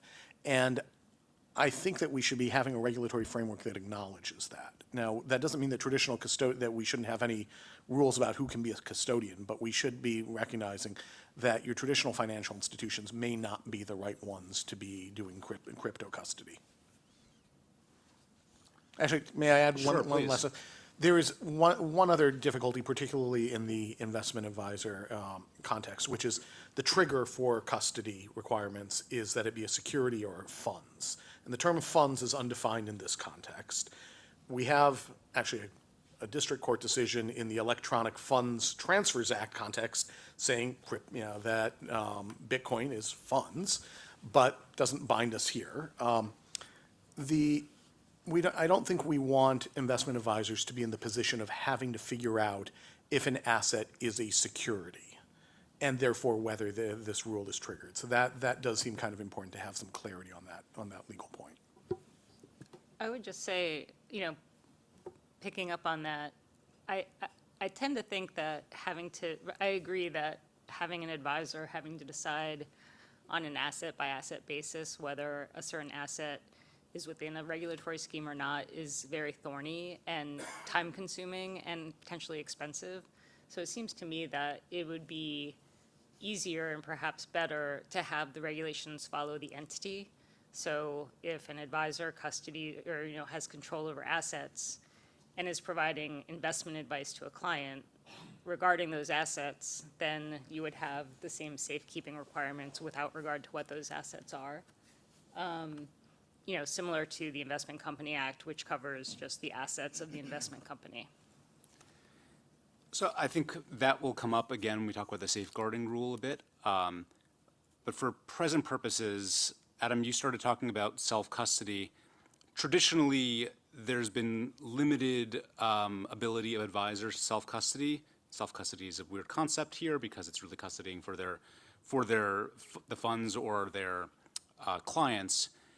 Should there be more ability to self-custody for digital assets because they are different, because the kinds of custodians that are traditionally used for traditional financial assets may not make sense in the same way? There's technology that the advisors could use. I guess, what should the SEC do there? Should they expand that to allow it in this context? I see, Chuck, it looks like you've got some things to say on that. Yeah, Chuck Mooney, University of Pennsylvania, Carey Law School, and New Hampshire Commissioner on Uniform State Laws. I think that's an important question, and we really need to drill down on what is custody and what is self-custody. And it's ironic that in the investment management world, the only self-custody contemplated is custody by someone who's holding for someone else. That's the investment advisor. So it really turns things upside down conceptually. But in thinking about it, we can analogize it to direct holding of a security as a registered owner. But here, often no issuers. And I think we could maybe look at the definition of control and the new Article 12, which I hope the SEC will encourage the adoption of because it provides a take-free rule for good faith purchasers as well as perfection by control rather than having to file a financing statement to perfect a security interest. But that would be one approach, and it might have to be relaxed somewhat. Another might be to say, well, what is it that a bank custodian does when it has these crypto in an ETF, and sort of work backwards from best practices there. But I think we ought to get to the same place, that it's a functional equivalent of possession of a tangible, which may or may not be accompanied by a property interest. And I would certainly encourage self-custody. And I would like to see, we'll talk more about that, but I would like to see developments of platforms that would make it, more feasible and user-friendly and safe. Neil? Maybe I can just follow on that for a second, and thank you, Chuck, for those remarks. So Neil Matra, I'm a partner at Deckert in Washington, D.C. I think, Zach, what I would say is there's probably a really good case for self-custody now, in the sense at this moment in time. Maybe that's going to be different, as crypto matures in 5 years' time or something like that. But when in the proposal for the safeguarding release, the commission noted that the entire crypto custodial landscape in the U.S. amounted to one OCC-regulated bank, 4 OCC-regulated trusts, approximately 20 state-chartered trust companies, and other banking entities, and at least one FCM Futures Commission merchant. So that's not a large number. Those numbers, I think, have changed a little, but they haven't changed vastly. That's one thing I would say. And then we've had, I think, 8 years without any significant guidance around the norms around crypto custody for advisors, I think. So given those two factors, I think that there's probably a good case for saying that at least right now, there is a good case for self-custody coming out of that relative paucity of sort of guidance and that relative paucity of providers. And when it comes to the providers, I mean, we also don't know what the range of assets is that they serve. What is the range of functions that they serve for the assets that they serve? So this is a landscape of uncertainty. And in that landscape of uncertainty, I think self-custody makes sense. I'll say one other thing before I stop rambling. But I think in in the self-custody context, I think sometimes of a speech that Commissioner Peirce gave in response to an observation by then Chair Gensler comparing crypto to the Wild West. She said, well, in the so-called Wild West, people actually had worked out rules. There was sort of private ordering and there was private contracting. And this is true to some extent of self-custody as well. Many of the better RIAs, I would think, have sort of worked out rules. Now, I'm not saying that examiners would necessarily agree with all of them, and there are former examiners on this panel. But I'm not saying that those are always necessarily perfect, but I think in this environment and at this time, there is a case for a margin of appreciation for RIAs who are making good faith efforts to sort of put these rules into practice. So at this time, and in this environment, I think self-custody, I think, is a good option. And I think in some cases, the advisor and the personnel of the advisor are in a better case and are better situated to custody because they know the asset and they know the technology. I found that with many of my clients that they understand the technology better and the assets are safer with the advisor because they just really understand the technology. And these are advisors, some of them that have come over from the technology side and started advisory firms, or some that have teamed up with technologists and they just truly understand the technology better. So having an option of self-custody, I think, would benefit clients, would benefit investors, and would protect those assets. Justin, please. Yeah. Justin Browder at Simpson Thatcher. I think one of the biggest issues that we face in this with respect to qualified custodians is that in some cases, not all, the requirement forces advisors to choose between complying with technical prescripts of the custody rule and then complying with the fiduciary duty of care. And between those two obligations, if you look back at the commission interpretation from 2019, that obligation always wins out. It's the duty to invest assets according to your client's objectives and to only invest in suitable investments. Right now, the qualified custodian architecture in some cases does not allow for that. So, a couple of examples. Some assets just aren't capable of being reduced to qualified custody. We've dealt with clients where a fund has invested in a project and stands ready to receive crypto assets that have been minted on a new blockchain, and there's no one. They look around and they pull all the QCs that Neil mentioned, and there's no one that's actually available to take hold of those assets. Another example is, and I'm sure we'll talk about this later, but trading on crypto exchanges. There are a lot of exchange infrastructures that are not set up through a qualified custodian architecture.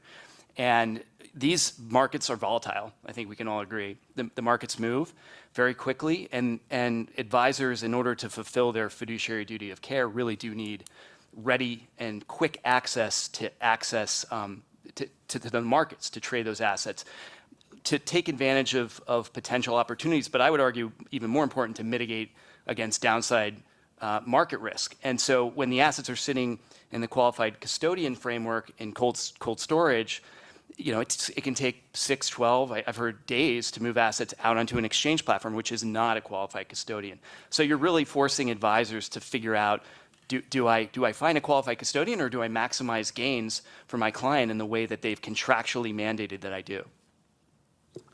So, go ahead, Ryan. Yeah, I was just going to mention one more thing. So Ryan Loeb, our Wisdom Tree, we issue exchange-traded products that invest in digital assets. We also issue digital assets and tokenized real-world assets that have a registered investment advisor as well.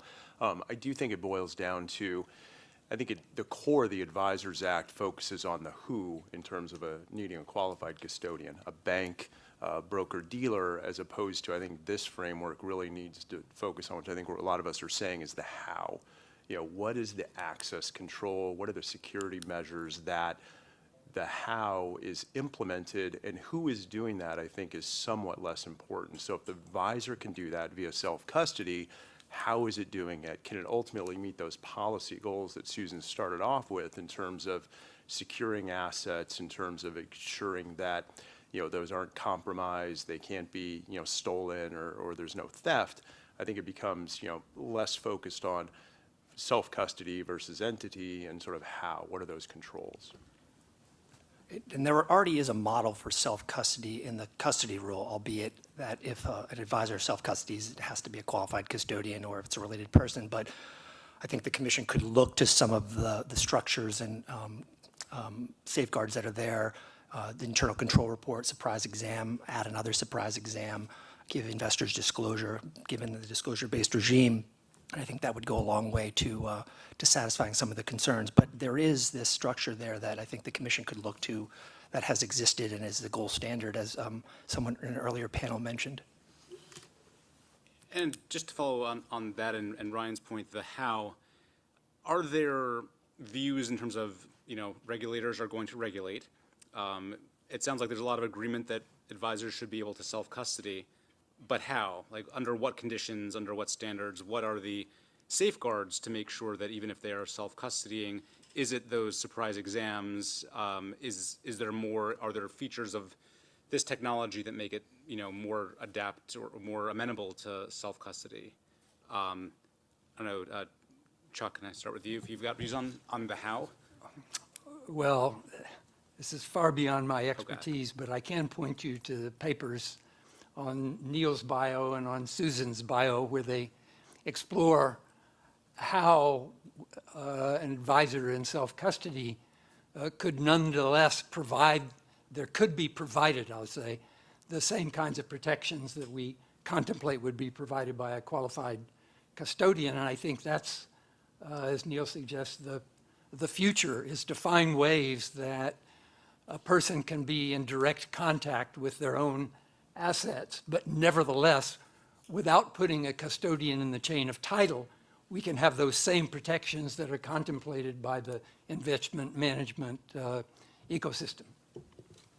And I'd say too, one of the reasons at Wisdom Tree we've gravitated toward blockchain is really the transparency that it provides, which I think have some potential unique benefits here in terms of, being able to track, the assets that are in a particular wallet can be independently verified actually by third parties without, going into necessarily the advisor's office, so long as it understands those wallet addresses.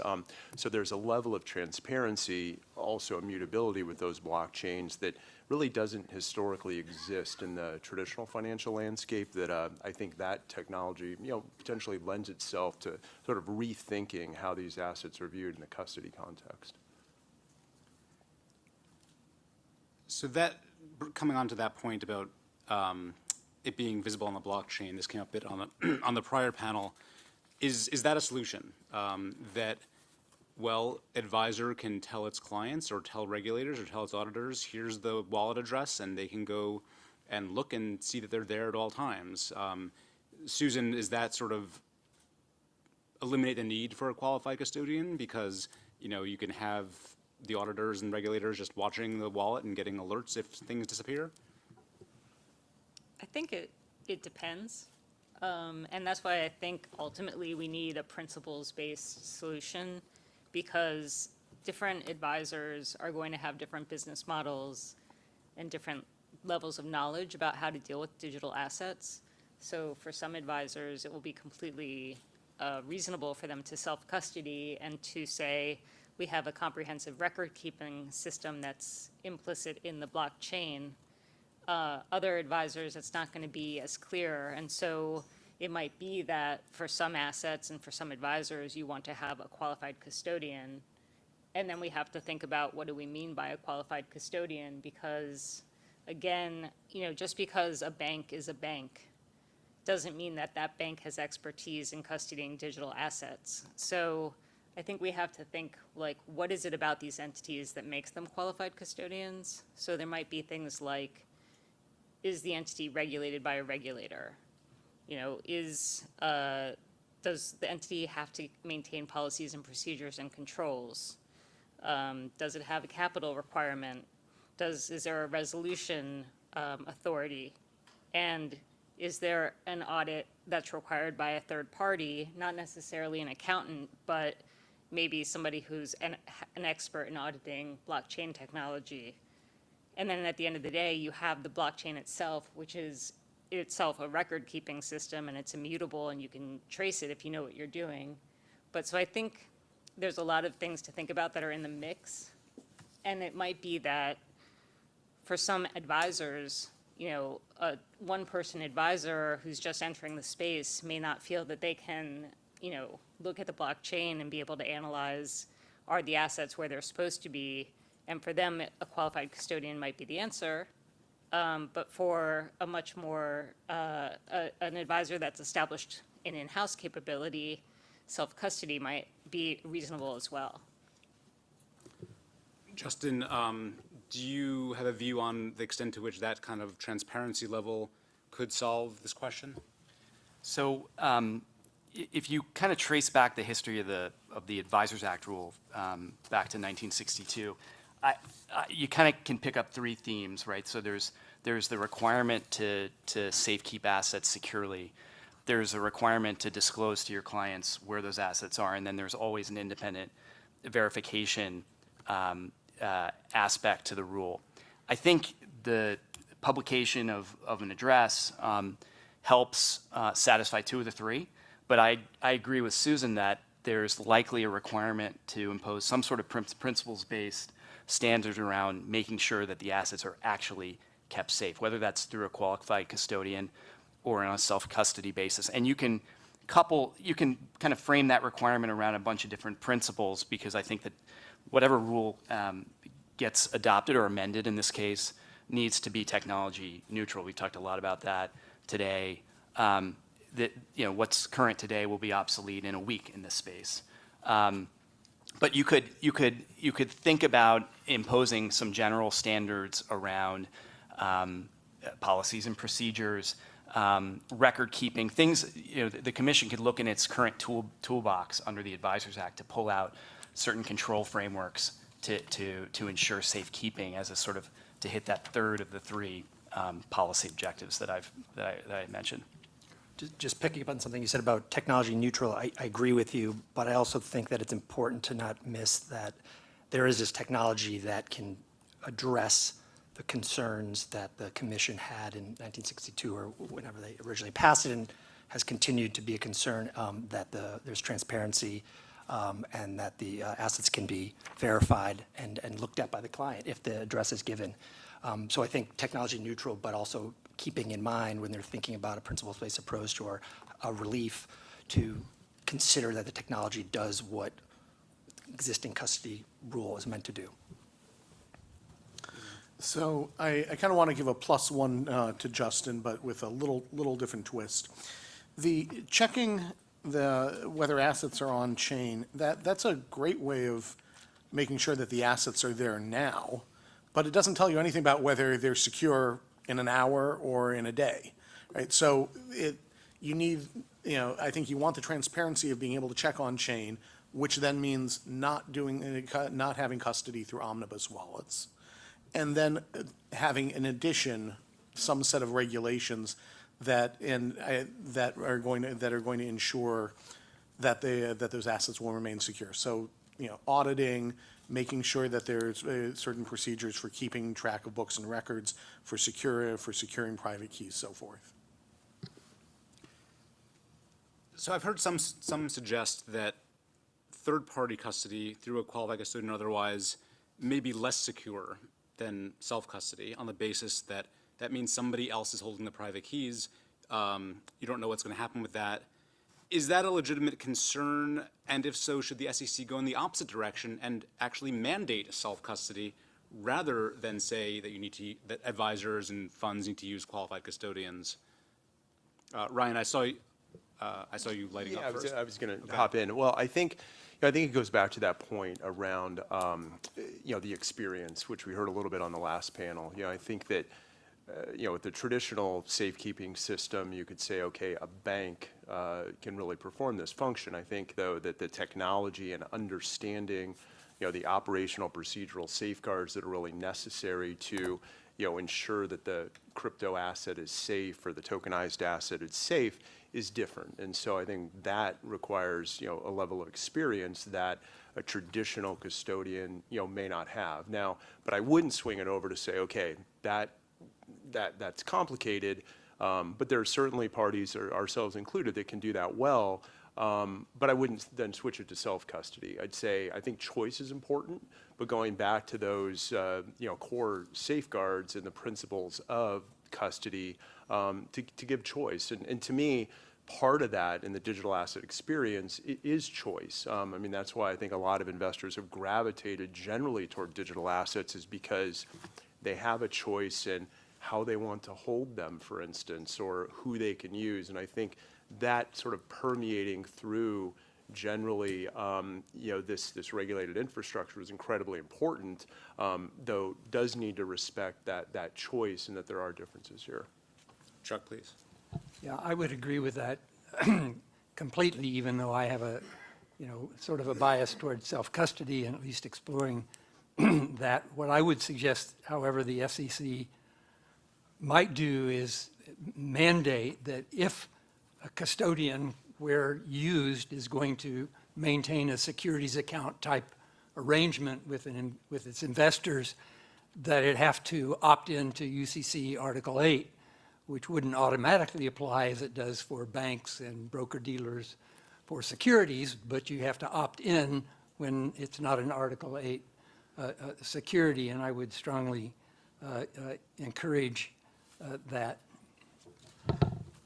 So maybe, Zach, I can add one thing to that. I mean, I think completely in agreement with everything I've heard so far, and especially the fact that this doesn't yield to sort of, this doesn't yield absolute rules. There are going to be cases where self-custody makes sense. There are going to be cases where a third-party custodian makes sense, and that differs, obviously, from asset to asset. But I think it also differs from firm to firm. And I think one thing, of course, which Ryan has sort of picked up on, others have also mentioned, is the sophistication of the firm. But the other thing that is also relevant, I think, is the firm's business model, or rather where it sits on the spectrum of private funds, or in the sense that if you're dealing with any kind of fund, really, not just private ones, but if you're dealing with, say, a trading shop, the expectations around the assets and how the assets are going to be used are going to be vastly different from, let's say, a traditional venture capital firm where you might be holding the tokens for a period of years in certain cases.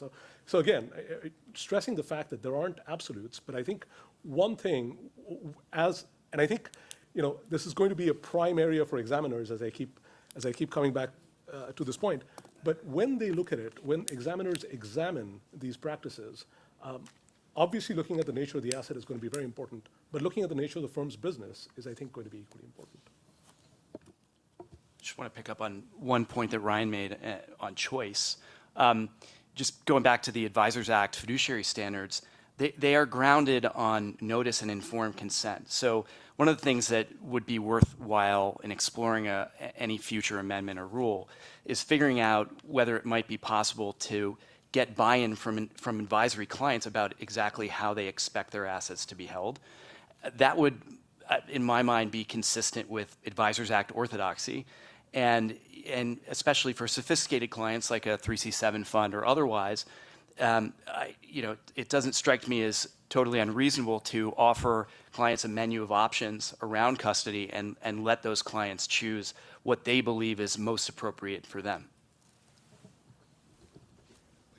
So I want to kind of go back to first principles with something Susan said about that the real goal here is keeping customer assets safe, right? And what are the kinds of risks that come up in this context? Well, there's a hacking risk. That's just kind of the outside theft risk. There's what we might call defalcation or misappropriation risk. That's the inside theft risk. And unfortunately, we've seen a lot of that, at least in 2022. We had that with FTX. We had that with Celsius. Right? This is not an unknown risk, even though it seems to be particularly sharp in the context of companies where there's a large personality at the helm. But then there's a third risk that we haven't talked about, because all the questions about sort of, who has the technical know-how, that's really mainly going to the hacking risk, and making sure we have enough, that we have good policies and procedures and examinations. That's more on the defalcation risk. The third risk, though, is an insolvency risk. And it's not obvious to me that the hacking risk or the defalcation risk is any different whether you're talking about having a self-custody solution or a third-party custody solution. It exists in both. But the solvency risk might be different because the solvency risk deals with the other operations of either the investment advisor or if it's a third-party custodian. And generically, it's hard to say where there's more problems on the insolvency risk side. But I think ideally you want to find you want to have the custody done by the party that has the least insolvency risk. And that part of this, there's some solutions with the insolvency risk. The UCC Article 8, as Chuck raised, helps clarify that at least for the crypto that's left around, who has an ownership interest in it. It doesn't mean that there's going to actually be any crypto in the cupboard when you look, but Article 8 makes clear whose it is if it's there. But if we really want to start addressing the solvency risk, that then starts taking us back to questions like, why do we have a qualified custodian requirement that pretty much limits us to, more or less to banks? And that's because we have a prudential regime for banks that makes sure that they usually don't end up insolvent, and if they do, we have a pretty good way of resolving them. So I think that's something that we need to be thinking about, is not for the inside versus outside, where can we best address insolvency? So is there a bit of a middle ground between self-custody and qualified custodian where an advisor would arrange with a qualified custodian for multi-signature wallets, multi-party compute, such that the advisor has the asset themselves, but they can't really move the asset without the third-party qualified custodian or other third-party co-signing on the transaction? So you kind of, is that a way to get the best of both worlds? Does that solve anything? Would that be sufficient? Ryan, if you've got views on that.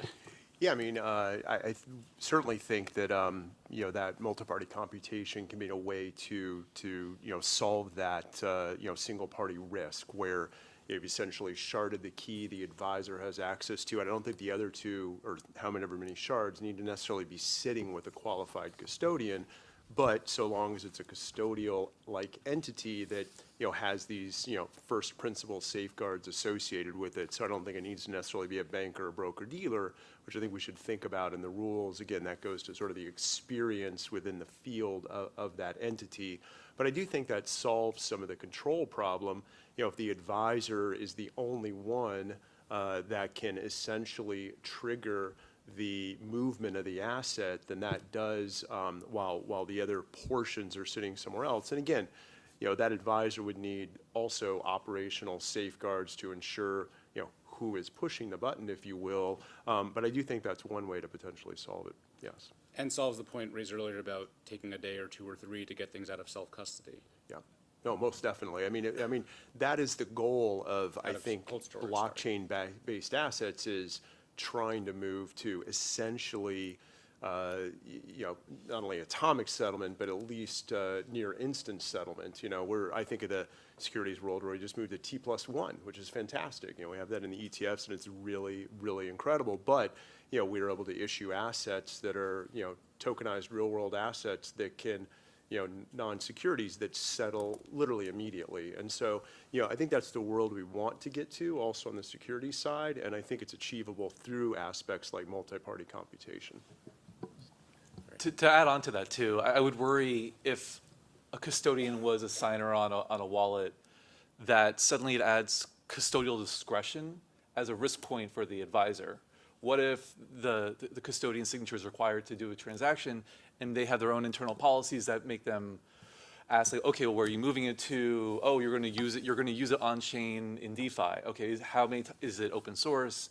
How is that protocol set up? I think that from a liability perspective, that would make sense for a custodian to have policies and procedures like that in place. But now we're back to not only these delays in moving assets in a 24/7 market, but the advisor losing complete investment discretion over what they're doing. And now part of choosing a custodian comes into like, oh, how degen is this custodian? Are they going to let me go and like lend this on the DeFi protocol? Are they going to let me bridge it to another chain? And it now changes the conversation, and I think even weakens the current policy goals that we have under the existing custody rule. Well, I think that's a good point too. I think, I don't know if we've talked about even the overarching fiduciary duty of the advisor is to, ensure that they're meeting the client objective. And the client objective may be, I want to earn that yield. We haven't gotten much into staking or other aspects, but, to your point, I mean, if that architecture is impeding that overall advisor fiduciary duty, that's one other aspect that I really think there's tension here in terms of, that duty versus the custodial safeguards and sort of meeting in the middle on ensuring that both are met, both very important, but that, that advisor is able to retain that control to ensure that the client objectives are met. So rare note of disagreement, Zach, but I think, I certainly think it's a good thing. I mean, MPC, sharding, whatever control splitting mechanism you have, I think is a good thing, and perhaps better to have than not. But that said, I mean, my experience with custodians, and perhaps the experience of many with custodians, is that they're pretty inert and they don't like to be asked to decide anything, really. And the indemnities in those agreements kind of typically reflect that. We're not responsible for basically anything. And so Sounds like a trustee to me. yeah, well, oh gosh, don't get me started on those guys. But so given that, I mean, I think, again, good to have, but let's be realistic about how far this will get us in terms of true defalcation that involves, bad intent, elaborate plans, schemes, and other things. So, well, yeah, going to Larry's point, if they hold a shard, what do you need to give them to get them to actually sign with that shard? And does that sort of undermine the whole point? If it's too easy, then what good are they? If it's too hard, then you don't want to use them. Yeah, I plus one on what Neil said. I think custodians, generally speaking, don't want to be responsible for any decision-making. They want to be told what to do and then do it. I think the other issue with having, I mean, I'm not anti-custodian. I actually just think that it depends, again, on the advisor and it depends on the systems. But to the extent you do share either a key or a shard or any aspect of control with another third party, you're adding an element of risk with respect to these keys. So it's as though, I make a copy of my house key and I give it to 5 people, and that's going to ensure that I don't get locked out of my house, but now 5 people can potentially walk into my house. And so I think it's the same when you start adding on service providers to an advisor and you're asking them to hold part of an asset. Please. Could I just return briefly to Adam's point on the credit risk and insolvency risk, which I think is real. Essentially, it's been reduced to near zero for legacy securities for a variety of reasons, including SEC regulations, 15c33, SIPA, and the like. And I'm not aware of any failed bank where there was a shortfall of securities, even though they have something not like a fancy customer protection rule. They have a rule along the lines of, keep your customers' stuff. But maybe that's a little more elaborate than the rule. On the other hand, if we've got intermediaries with financial assets who are not banks or broker-dealers, then we could have a wide variety of the sort of supervisory and prudential requirements that are there, and the risk is real, and that's something that Article 8 sort of directs the investor that one of the most important decisions they make is choosing the intermediary with whom they want to deal. So I'd stay with you for a moment, Chuck. We've heard a lot of references to Article 8. What legal structure for beneficial ownership should be applied to digital assets? Is it different than traditional assets? How does Article 8 potentially solve that? Should the Article 8 be mandated by the SEC to be what's used by custodians if they're going to be qualified custodians for these kinds of assets? Well, I would reiterate the latter point. My answer would be yes, because the alternative is common law and contract and maybe analogies to bailment. And at least with Article 8, you know that the assets, the entitlement holder has a property interest and that they're not subject to the claims of the intermediaries' creditors. But it doesn't solve the solvency risk. And when we were drafting those provisions, the unanimous view ended up being that anything that in the account agreement between the customer and the intermediary, they agree can be a financial asset, can be, and that can be the Mona Lisa or a ham sandwich, as unwise as that might be for an intermediary to undertake the custody. But that leaves the lack of regulation where Article 8 would still apply, and so this is something that we need to think about. Zach, just building on that a little, on the earlier panel on broker-dealers, you kind of mentioned the fact that oftentimes the commission's sort of analysis on good control location, goes to, this is a bank, and sort of stops there. And that's fair to some extent, because banks are heavily regulated. There's pretty clear structure in place and all of that, and so it's legitimate for the commission to sort of draw the line there. But on these assets, I mean, I think legal structure becomes more murky, because I don't think you can just sort of draw the line at bank and broker-dealer in every instance. SIPC protection, for example, SEPA protection, for example. I mean, many tokens, even if they are securities, unregistered investment contracts wouldn't come within SEPA's definition.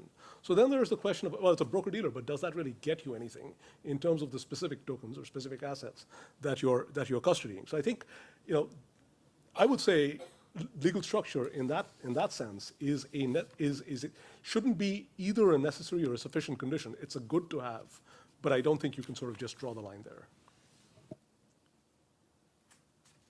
So changing topics a bit, while they weren't registered advisors or funds, firms like FTX and Celsius and Voyager failed, which has raised a lot of questions, and those that are advocating to separate functions, to separate out the exchange function from the custody function and the clearing function, on the basis that having those separations sort of makes things safer.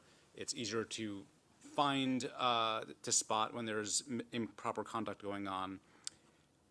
Is that necessary, and if so, is self-custody even really an option, or does that just bring you back to the same kind of risk that you have in those firms? I don't know, Adam, if you want to start with that. Sure. With your FTXs or Celsiuses or Voyagers, part of the problem that arose in those cases was that they were engaged in a variety of different and really distinct activities. That you thought if you had your tokens on FTX, you thought they were sitting there safe, just like you would have money in a bank account or something, and or really in a safe deposit box at a bank rather than the account. And the problem was that FTX was deploying them, and deploying them not so wisely, as it turned out. And if you want to make sure that that your tokens are really going to be safe, you want them in the equivalent of that safe deposit box, which is, it actually is a multi-key signature solution, or bank vault, where it's not exposed to, you want to keep them unexposed to other activities. And there's operational risk that goes on with an exchange. The exchange is trading for its own account. It can just run. There's a range of problems it can run into. You don't want any of that to gum up the safety of your own holdings. And there are a lot of good trading reasons why, if keeping everything in an omnibus wallet on exchange makes it a lot easier and cheaper to trade. We're going to trade off chain, so we don't pay gas, and we're going to be able to do everything. Everything can settle pretty much immediately because it's just an Excel spreadsheet for their books and records or whatever. But it does come at the expense of safety.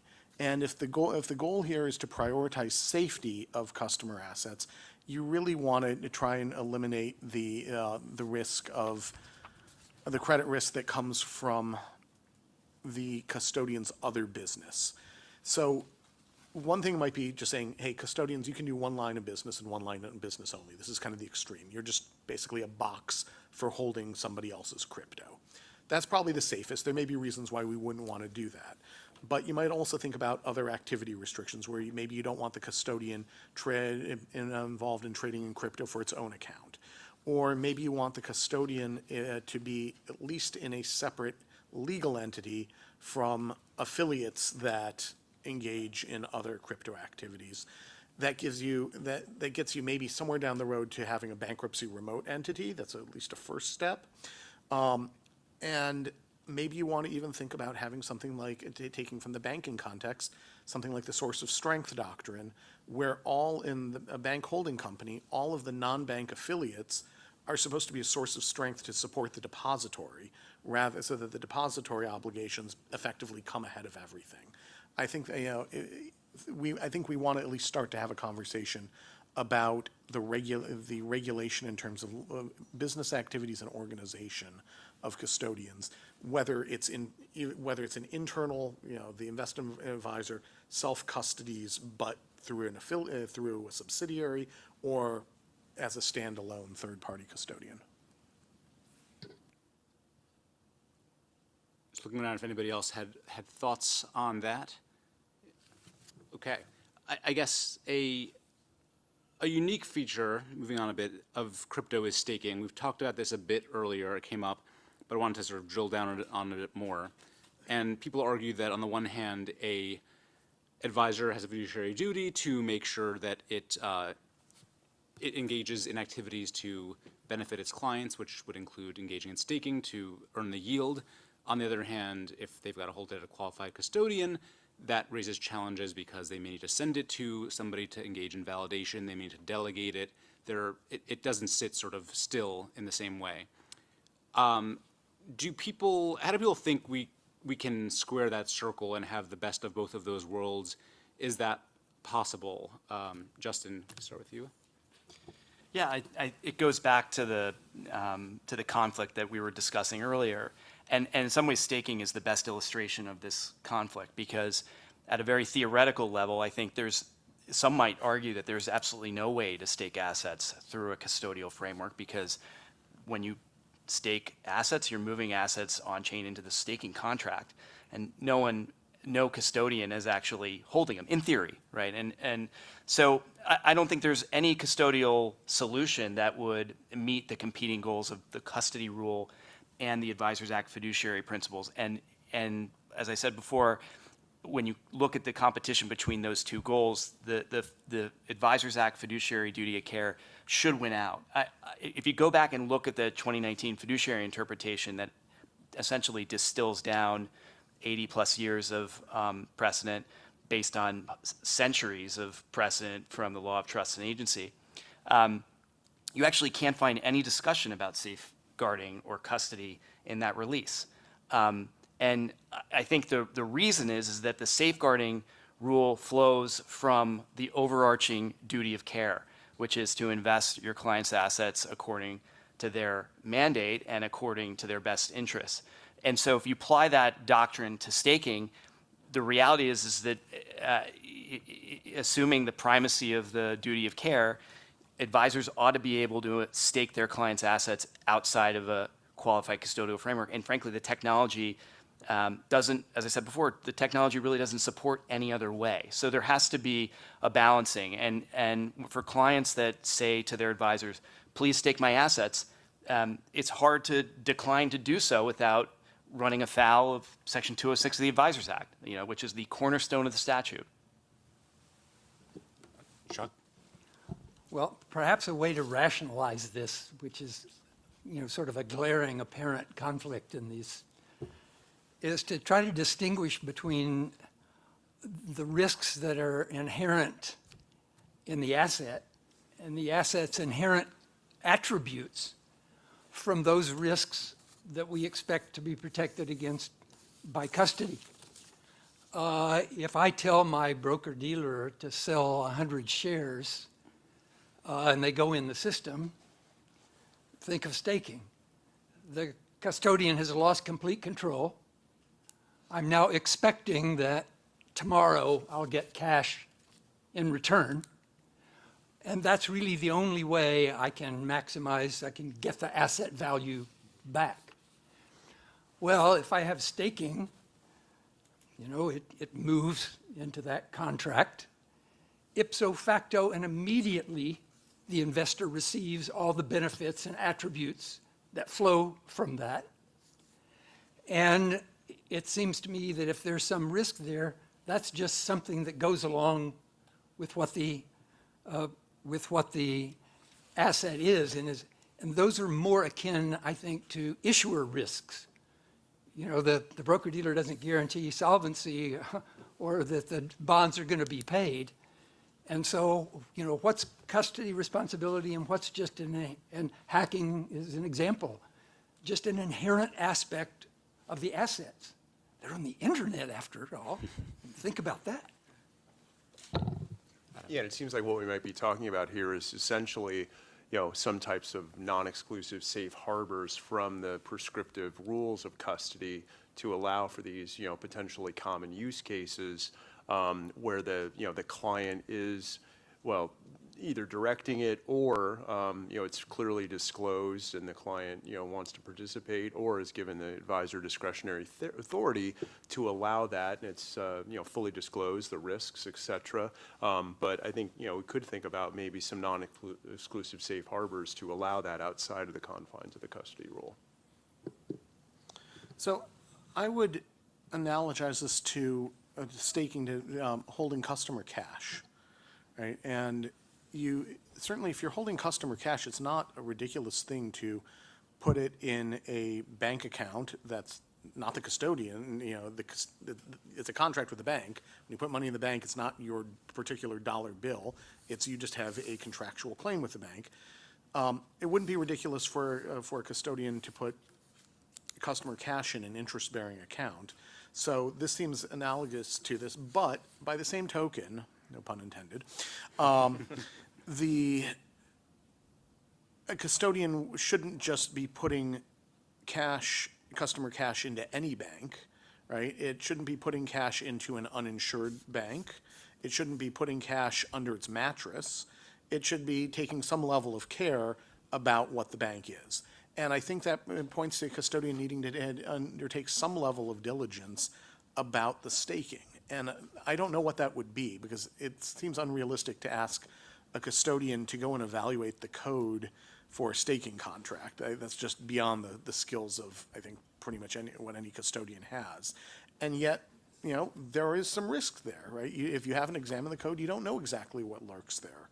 And if you don't know if the code relies on an oracle, what's the oracle risk? Is the oracle really reliable? I don't know where we would say what the appropriate type of diligence would be, but I think there needs to be some level of care in staking, even if you think that staking is consistent with custodial duties. Neil.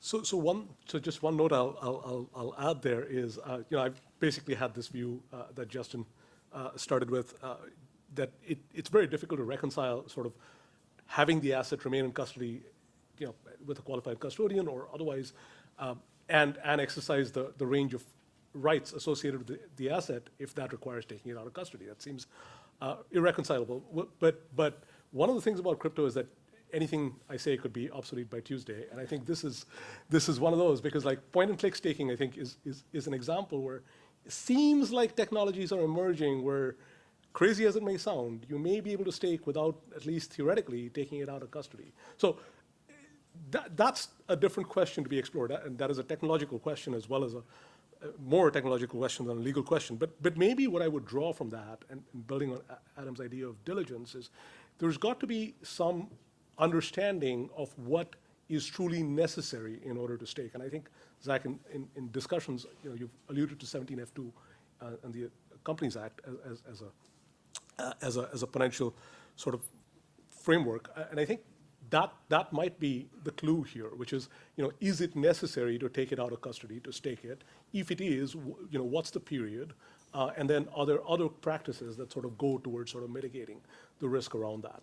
So that's, you know, and there, I think, you know, it's really an interesting question because it opens up many other doors. And one which it opens up is the SEC went after staking as a service for a very long time, but it does afford significant, you know, protections to customers that sort of independent staking doesn't. For example, you can cash out, you don't have to wait for the bonding period, you know, you're sort of protected against slashing and various other things.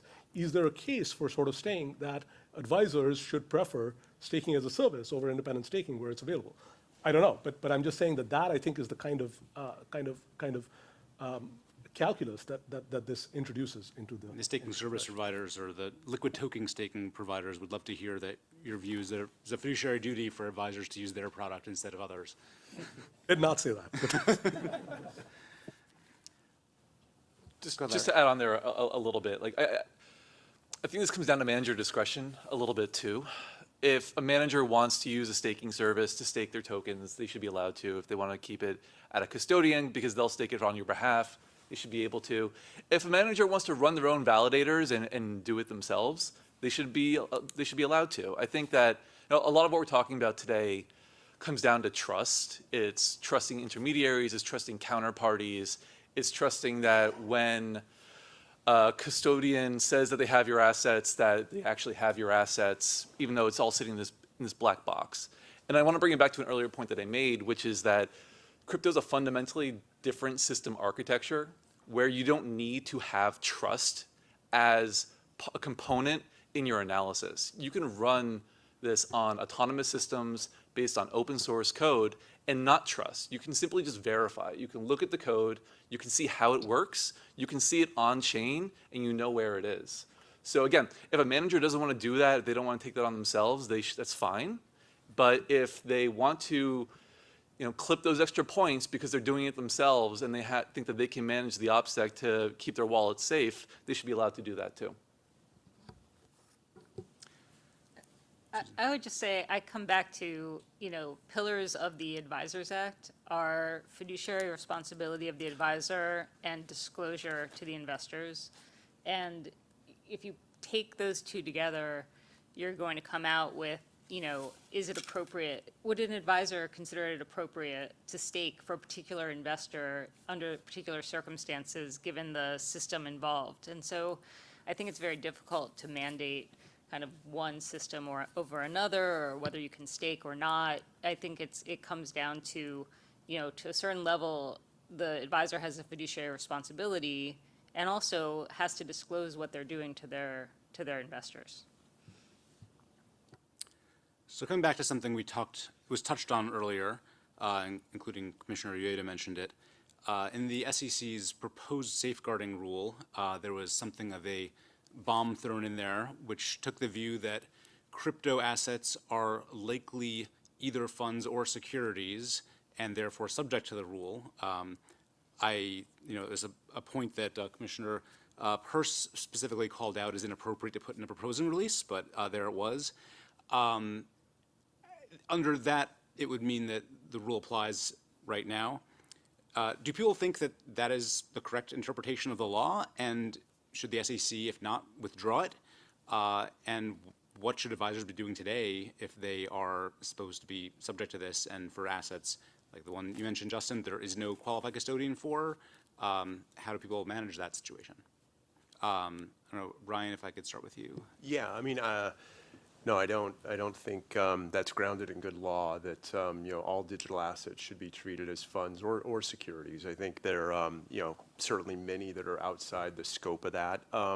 But I think goes back to, and it's a point that Susan just made, is that even if the asset doesn't fall under the prescriptive confines of custodial rule, that doesn't mean that the advisor isn't still subject to a fiduciary duty to safeguard that asset. And so, I think it goes to, the advisor's fiduciary duty that it still needs to safeguard the asset. The challenge, though, is the way the rule's written right now, and that safeguarding of the asset, if it's treated without sort of that specter of that interpretation still hanging out there, I think a lot of advisors are saying, boy, if it's treated as a fund or a security, we better look toward a qualified custodian. They may actually prefer that or believe that another entity that isn't technically a qualified custodian actually can do a better job, yet they're subject to potentially that interpretation. So I do think that one could be clarified, certainly, to allow to clarify that, certainly not all digital assets are funds if they're not otherwise securities.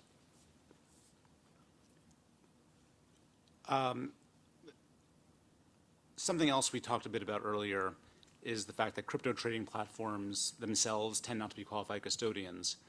At the same time, unlike the traditional securities markets where, you might trade and then it doesn't settle till T+1, gives you time to tell your custodian to move it, crypto platforms tend to settle or expect settlement to be immediate, real time, so they want pre-funded. If you want to sell your Bitcoin, you need to put your Bitcoin on that platform.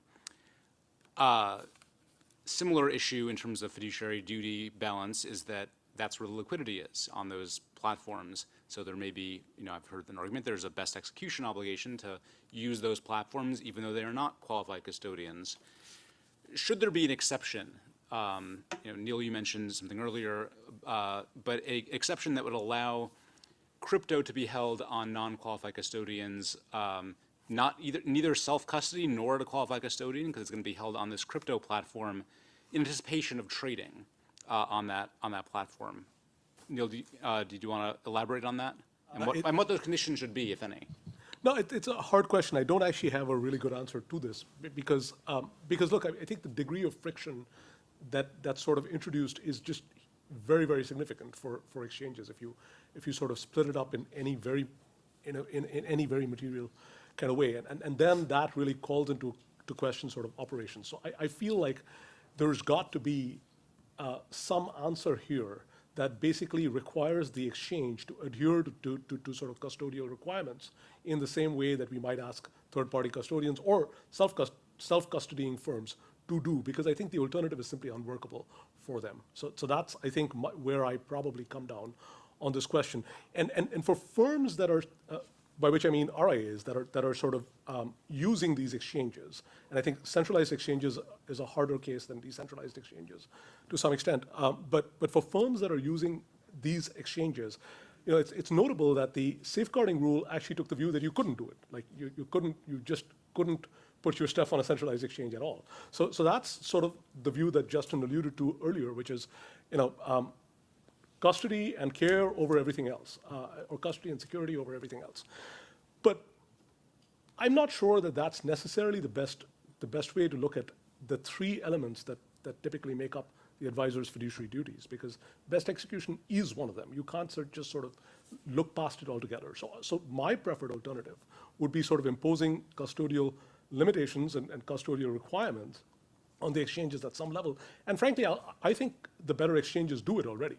So that to me is the answer, rather than sort of saying you can't do it or that you need to split it up. So essentially expanding who can be a qualified custodian exactly. for this asset class to include under certain conditions. Well, that or yes, and in the sense that either that or saying that self-custody by exchanges is permitted in some respect. So it'll be somewhere between those two.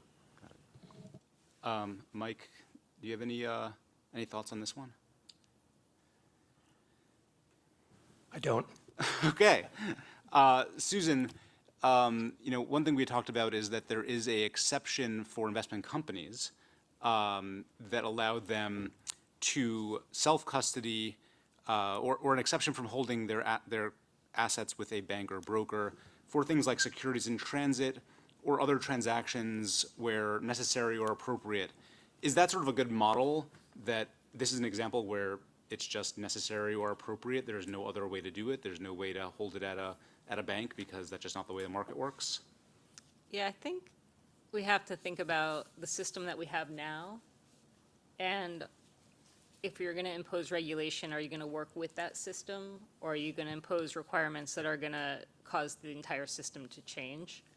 Because with the Investment Company Act self-custody rule, there was this notion that while certificated security was in transit, so in other words, it left the bank vault and now a bike messenger has it and is bringing it over to another owner, that while it was in transit, it didn't have to be held by the qualified custodian, because at the time you had bike messengers doing this transit service. So you could have written the rule, though, to say the employees of the custodian have to employ the bike messenger, and they have to do X, Y, and Z to bring it over to the new owner. But that wasn't the decision that was made. The decision was, we have a system in place, and so we're going to just say that there isn't a big problem with bike messengers stealing the certificates, and so we're not going to require a qualified custodian during that bike trip. And I think it's the same type of question where it's, we have a system right now, it works a certain way that doesn't line up with what we think of in terms of traditional custody. And so do you want to work within that system and impose requirements that make sense for that system, or do you want to have to upheave that system and create something new?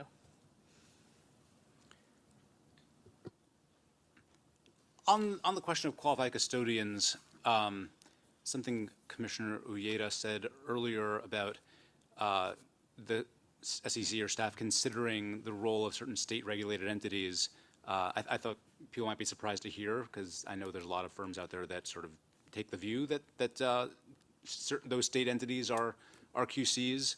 Are there ambiguities in terms of whether those kinds of trust companies or state specialized bank charters actually are QCs, and should the SEC be more clear and clarify, you know, what is a qualified custodian even within the sort of vague bank definition? Ryan, can I start with you on that one? Yeah, I mean, you know, we have a New York limited purpose trust company, and I think about, you know, how we're required to act and breathe every day. I mean, it's really under New York banking law. I mean, it's chartered, it's overseen, it's governed by the banking regulator there. And so I think the point maybe Commissioner Uyeda was trying to tease out was, you know, but, you know, maybe not all states sort of act or treat that way to different limited purpose trust companies. So I do certainly think that, you know, under the definition of bank could be a limited purpose trust company, and should be, but it's not clear to me that necessarily every state, you know, has the regime, has the, you know, experience, the expertise, the oversight to treat the trust company as if it's operating like a bank. So I do think that it should be clear that, you know, those types of entities and those types of states that really act and treat their trust companies under the banking regime should clearly be qualified custodians. But I think there would need to be a framework to be clear that the state needs to do X, Y, and Z, and the trust company chartered within those states to qualify. So the SEC would sort of dictate what states would need to require. I think so. Yeah. I mean, I think, I do think that, at least indicating that to the extent the trust company is overseen under the state's banking law, chartered, supervised, and then also, within that language is that there's a fiduciary context. So, the trust company is also, authorized to, or the custodial activity is a fiduciary activity, and that ergo, if the trust company is providing custodial activity, it's doing so as a fiduciary. I think under those circumstances, yes, that it should be a qualified custodian. I think that should be made clear. Yeah, I would characterize the issue as more complexity than ambiguity. The definition of bank is needlessly complex for these purposes. It has a good purpose for other purposes under the statute, both statutes. The definition of qualified custodian, which by the way was only introduced 20 plus years ago in 2003, it's pretty new. It incorporates the definition of bank. The definition of bank points back to OCC interpretations for purposes of evaluating whether a non-depository state trust company could be a qualified custodian. So what folks have had to do is go back and parse through all the OCC interpretations on what constitutes a fiduciary activity. And those interpretations have changed over the years. And they change from administration to administration. So it leaves the industry in a little bit of a pickle. I think the industry's done a really good job of navigating the definition so far.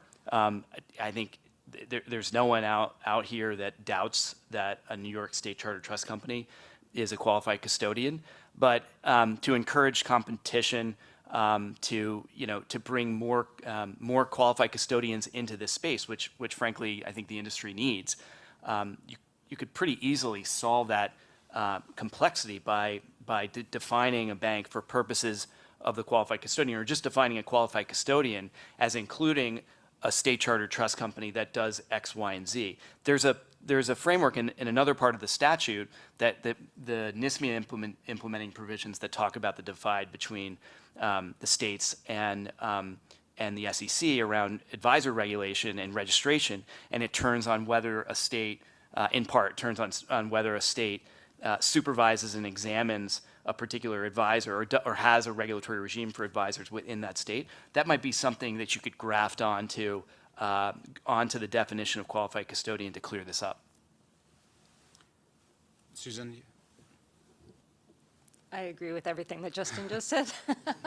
Yeah, I was going to bring up that mid-size advisor provision as well, where it talks about, it's not just enough that it's left to a state. The state has to have certain regulatory things in place. And I guess that brings me back to, what is a qualified custodian and the principles that you would look to, and, is it a regulated entity? And if it's regulated, does it require policies and procedures? And does it require a third-party audit and things like that you would want? Because there might be other entities as well besides state-chartered trust companies, like perhaps licensed money transmitters also you would look to. They have capital requirements. They require AML controls. So I don't think I think if you're just acting within what the rule says right now and you have to fit within that bank definition, then the state-chartered trust company question comes into play. But if you're thinking more broadly, I don't know that you would necessarily want to limit it to just things that could fit within that bank definition. So when I asked the question earlier about SEC dictating what the states do, I was a bit tongue-in-cheek because I think the SEC generally doesn't want to be dictating what bank regulators do, certainly at the state level, but it sounds like there may be some precedent where the SEC sort of sets a threshold, which, like, if the entity is regulated in a particular way, that could be grafted on. And then, Susan, just to sort of continue on the last thing you were saying, and this builds off of what Neil was saying as well, in terms of who else could or should be a qualified custodian? Does it have to be, a bank, a broker-dealer, potentially a trust company? Should it be expanded to MTL holders or specialized state licensees like New York's BIT license? I think California and Louisiana and other states are developing similar regimes. Would it make sense, particularly for crypto, for there to be licensees that qualify based on those other kinds of activities and licenses beyond being a bank? And if so, what should those be? Chuck, can I ask you? Well, one place to start might be to look at entities that the SEC already places great trust in. The Depository Trust Company, for example, and to ask the question, if that's sufficient there, why shouldn't it be, a New York Trust Company sufficient somewhere else? But I generally agree with what's been said, that some standards need to be imposed here. And the problem is, if I may just raise a general challenge, which I'm sure the SEC wants to hear even more challenges. When a lot of rules are made, whether it's private law or regulatory, we've got an infrastructure out there, and we're trying to fit the rules for the infrastructure and what it does. And here we have no infrastructure except one that's constantly evolving, and that's really a challenge. And I'm sure they will do a good job. Please, Adam. I would just say I'd be really uncomfortable if money transmitter licenses were sufficient to qualify someone to be a custodian. The licensing process for money transmitters varies significantly from state to state, but in many states, it's not a very high threshold of what you need to get a license. You have a few $1 million, you can get in business with it, assuming you don't have a criminal record. Neil? Or Ryan? Oh, I was just going to say, yeah, I'd add on to that too, but I think it's also, going back to those core functional requirements. So, and that goes to sort of segregation of assets from proprietary assets, auditability, security protocols, legal enforceability against insolvency, sort of the points you were making. So I think there could be established criteria. Maybe an entity has to be, a certain licensed entity, but nonetheless, I think that, there could be established frameworks so long as it's meeting these, certain criteria and functions, especially when this technology is fast moving, and recognizing that the advisor, has this overarching fiduciary duty, I think there might be a workable solution there. I mean, one area where I just think there's going to need to be a lot more sort of parsing of the detail is around what you mentioned earlier, Zach, technology provision. So where does somebody stop being a technology provider and become a qualified custodian? That line, I think, is going to be increasingly blurred. It's a hard question in this context. Yeah, very hard question in this context, particularly because many technology providers do not want to be qualified custodians, or you just provided the software, and that's basically all we're doing.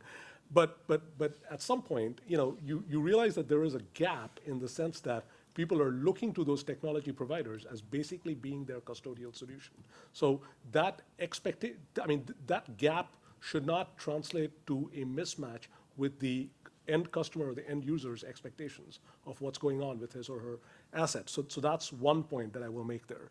The second point that I want to make here is we've always had this, and this is a particular interest of mine, but the foreign qualified custodian. I've never quite found out who those guys are, or like, what the details around that. I mean, I think the safeguarding proposal goes into a lot of detail about what we would expect around them, but as the law stands, I don't think there's a lot of discussion. But in the crypto world, assets are traded globally.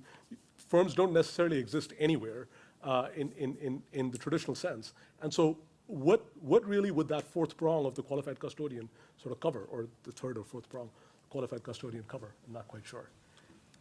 So I think, oh, sorry, Ryan. Yeah, I was just going to say where I think it becomes really interesting is, what we're moving toward are programmable assets, via smart contract infrastructure.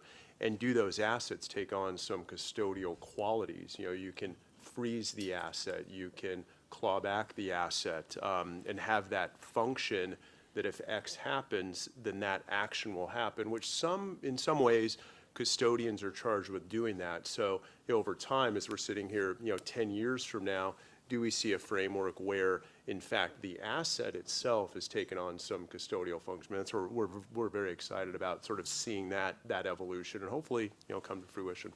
Replace qualified custody with smart contracts, I think, as we talked about earlier.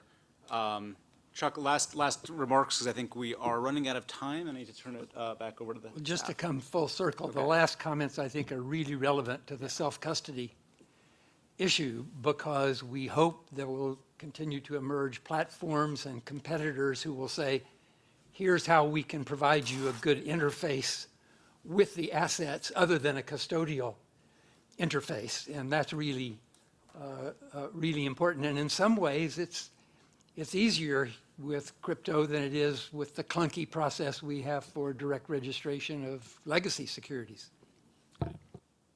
So I think we are out of time for this panel. Thank you, everyone, panelists, so much for all your insightful remarks. I think turn it over to Samira. Thank you. Yes, thank you to our panelists for a great discussion. Commissioner Peirce once said that safeguarding client assets is at the heart of investor protection, and I think the conversation today illuminated that. Commissioner Peirce's face got worried when I said, Commissioner Peirce once said, don't worry, it was a real Commissioner Peirce quote.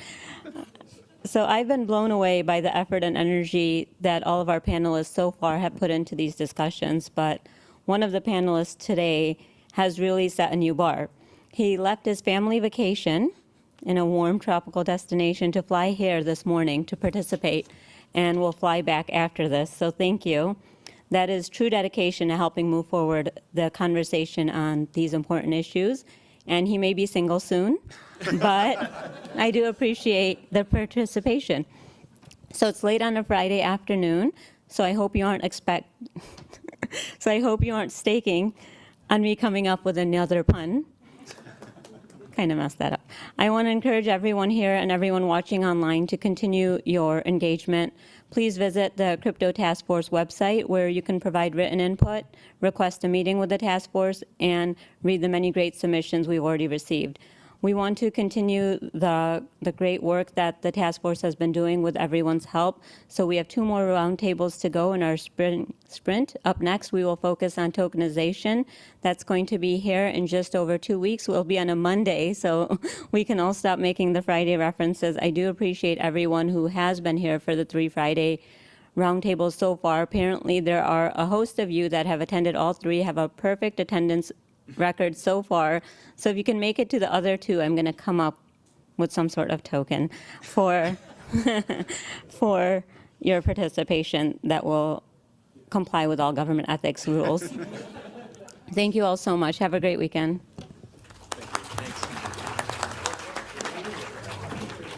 Nice job. Thank you.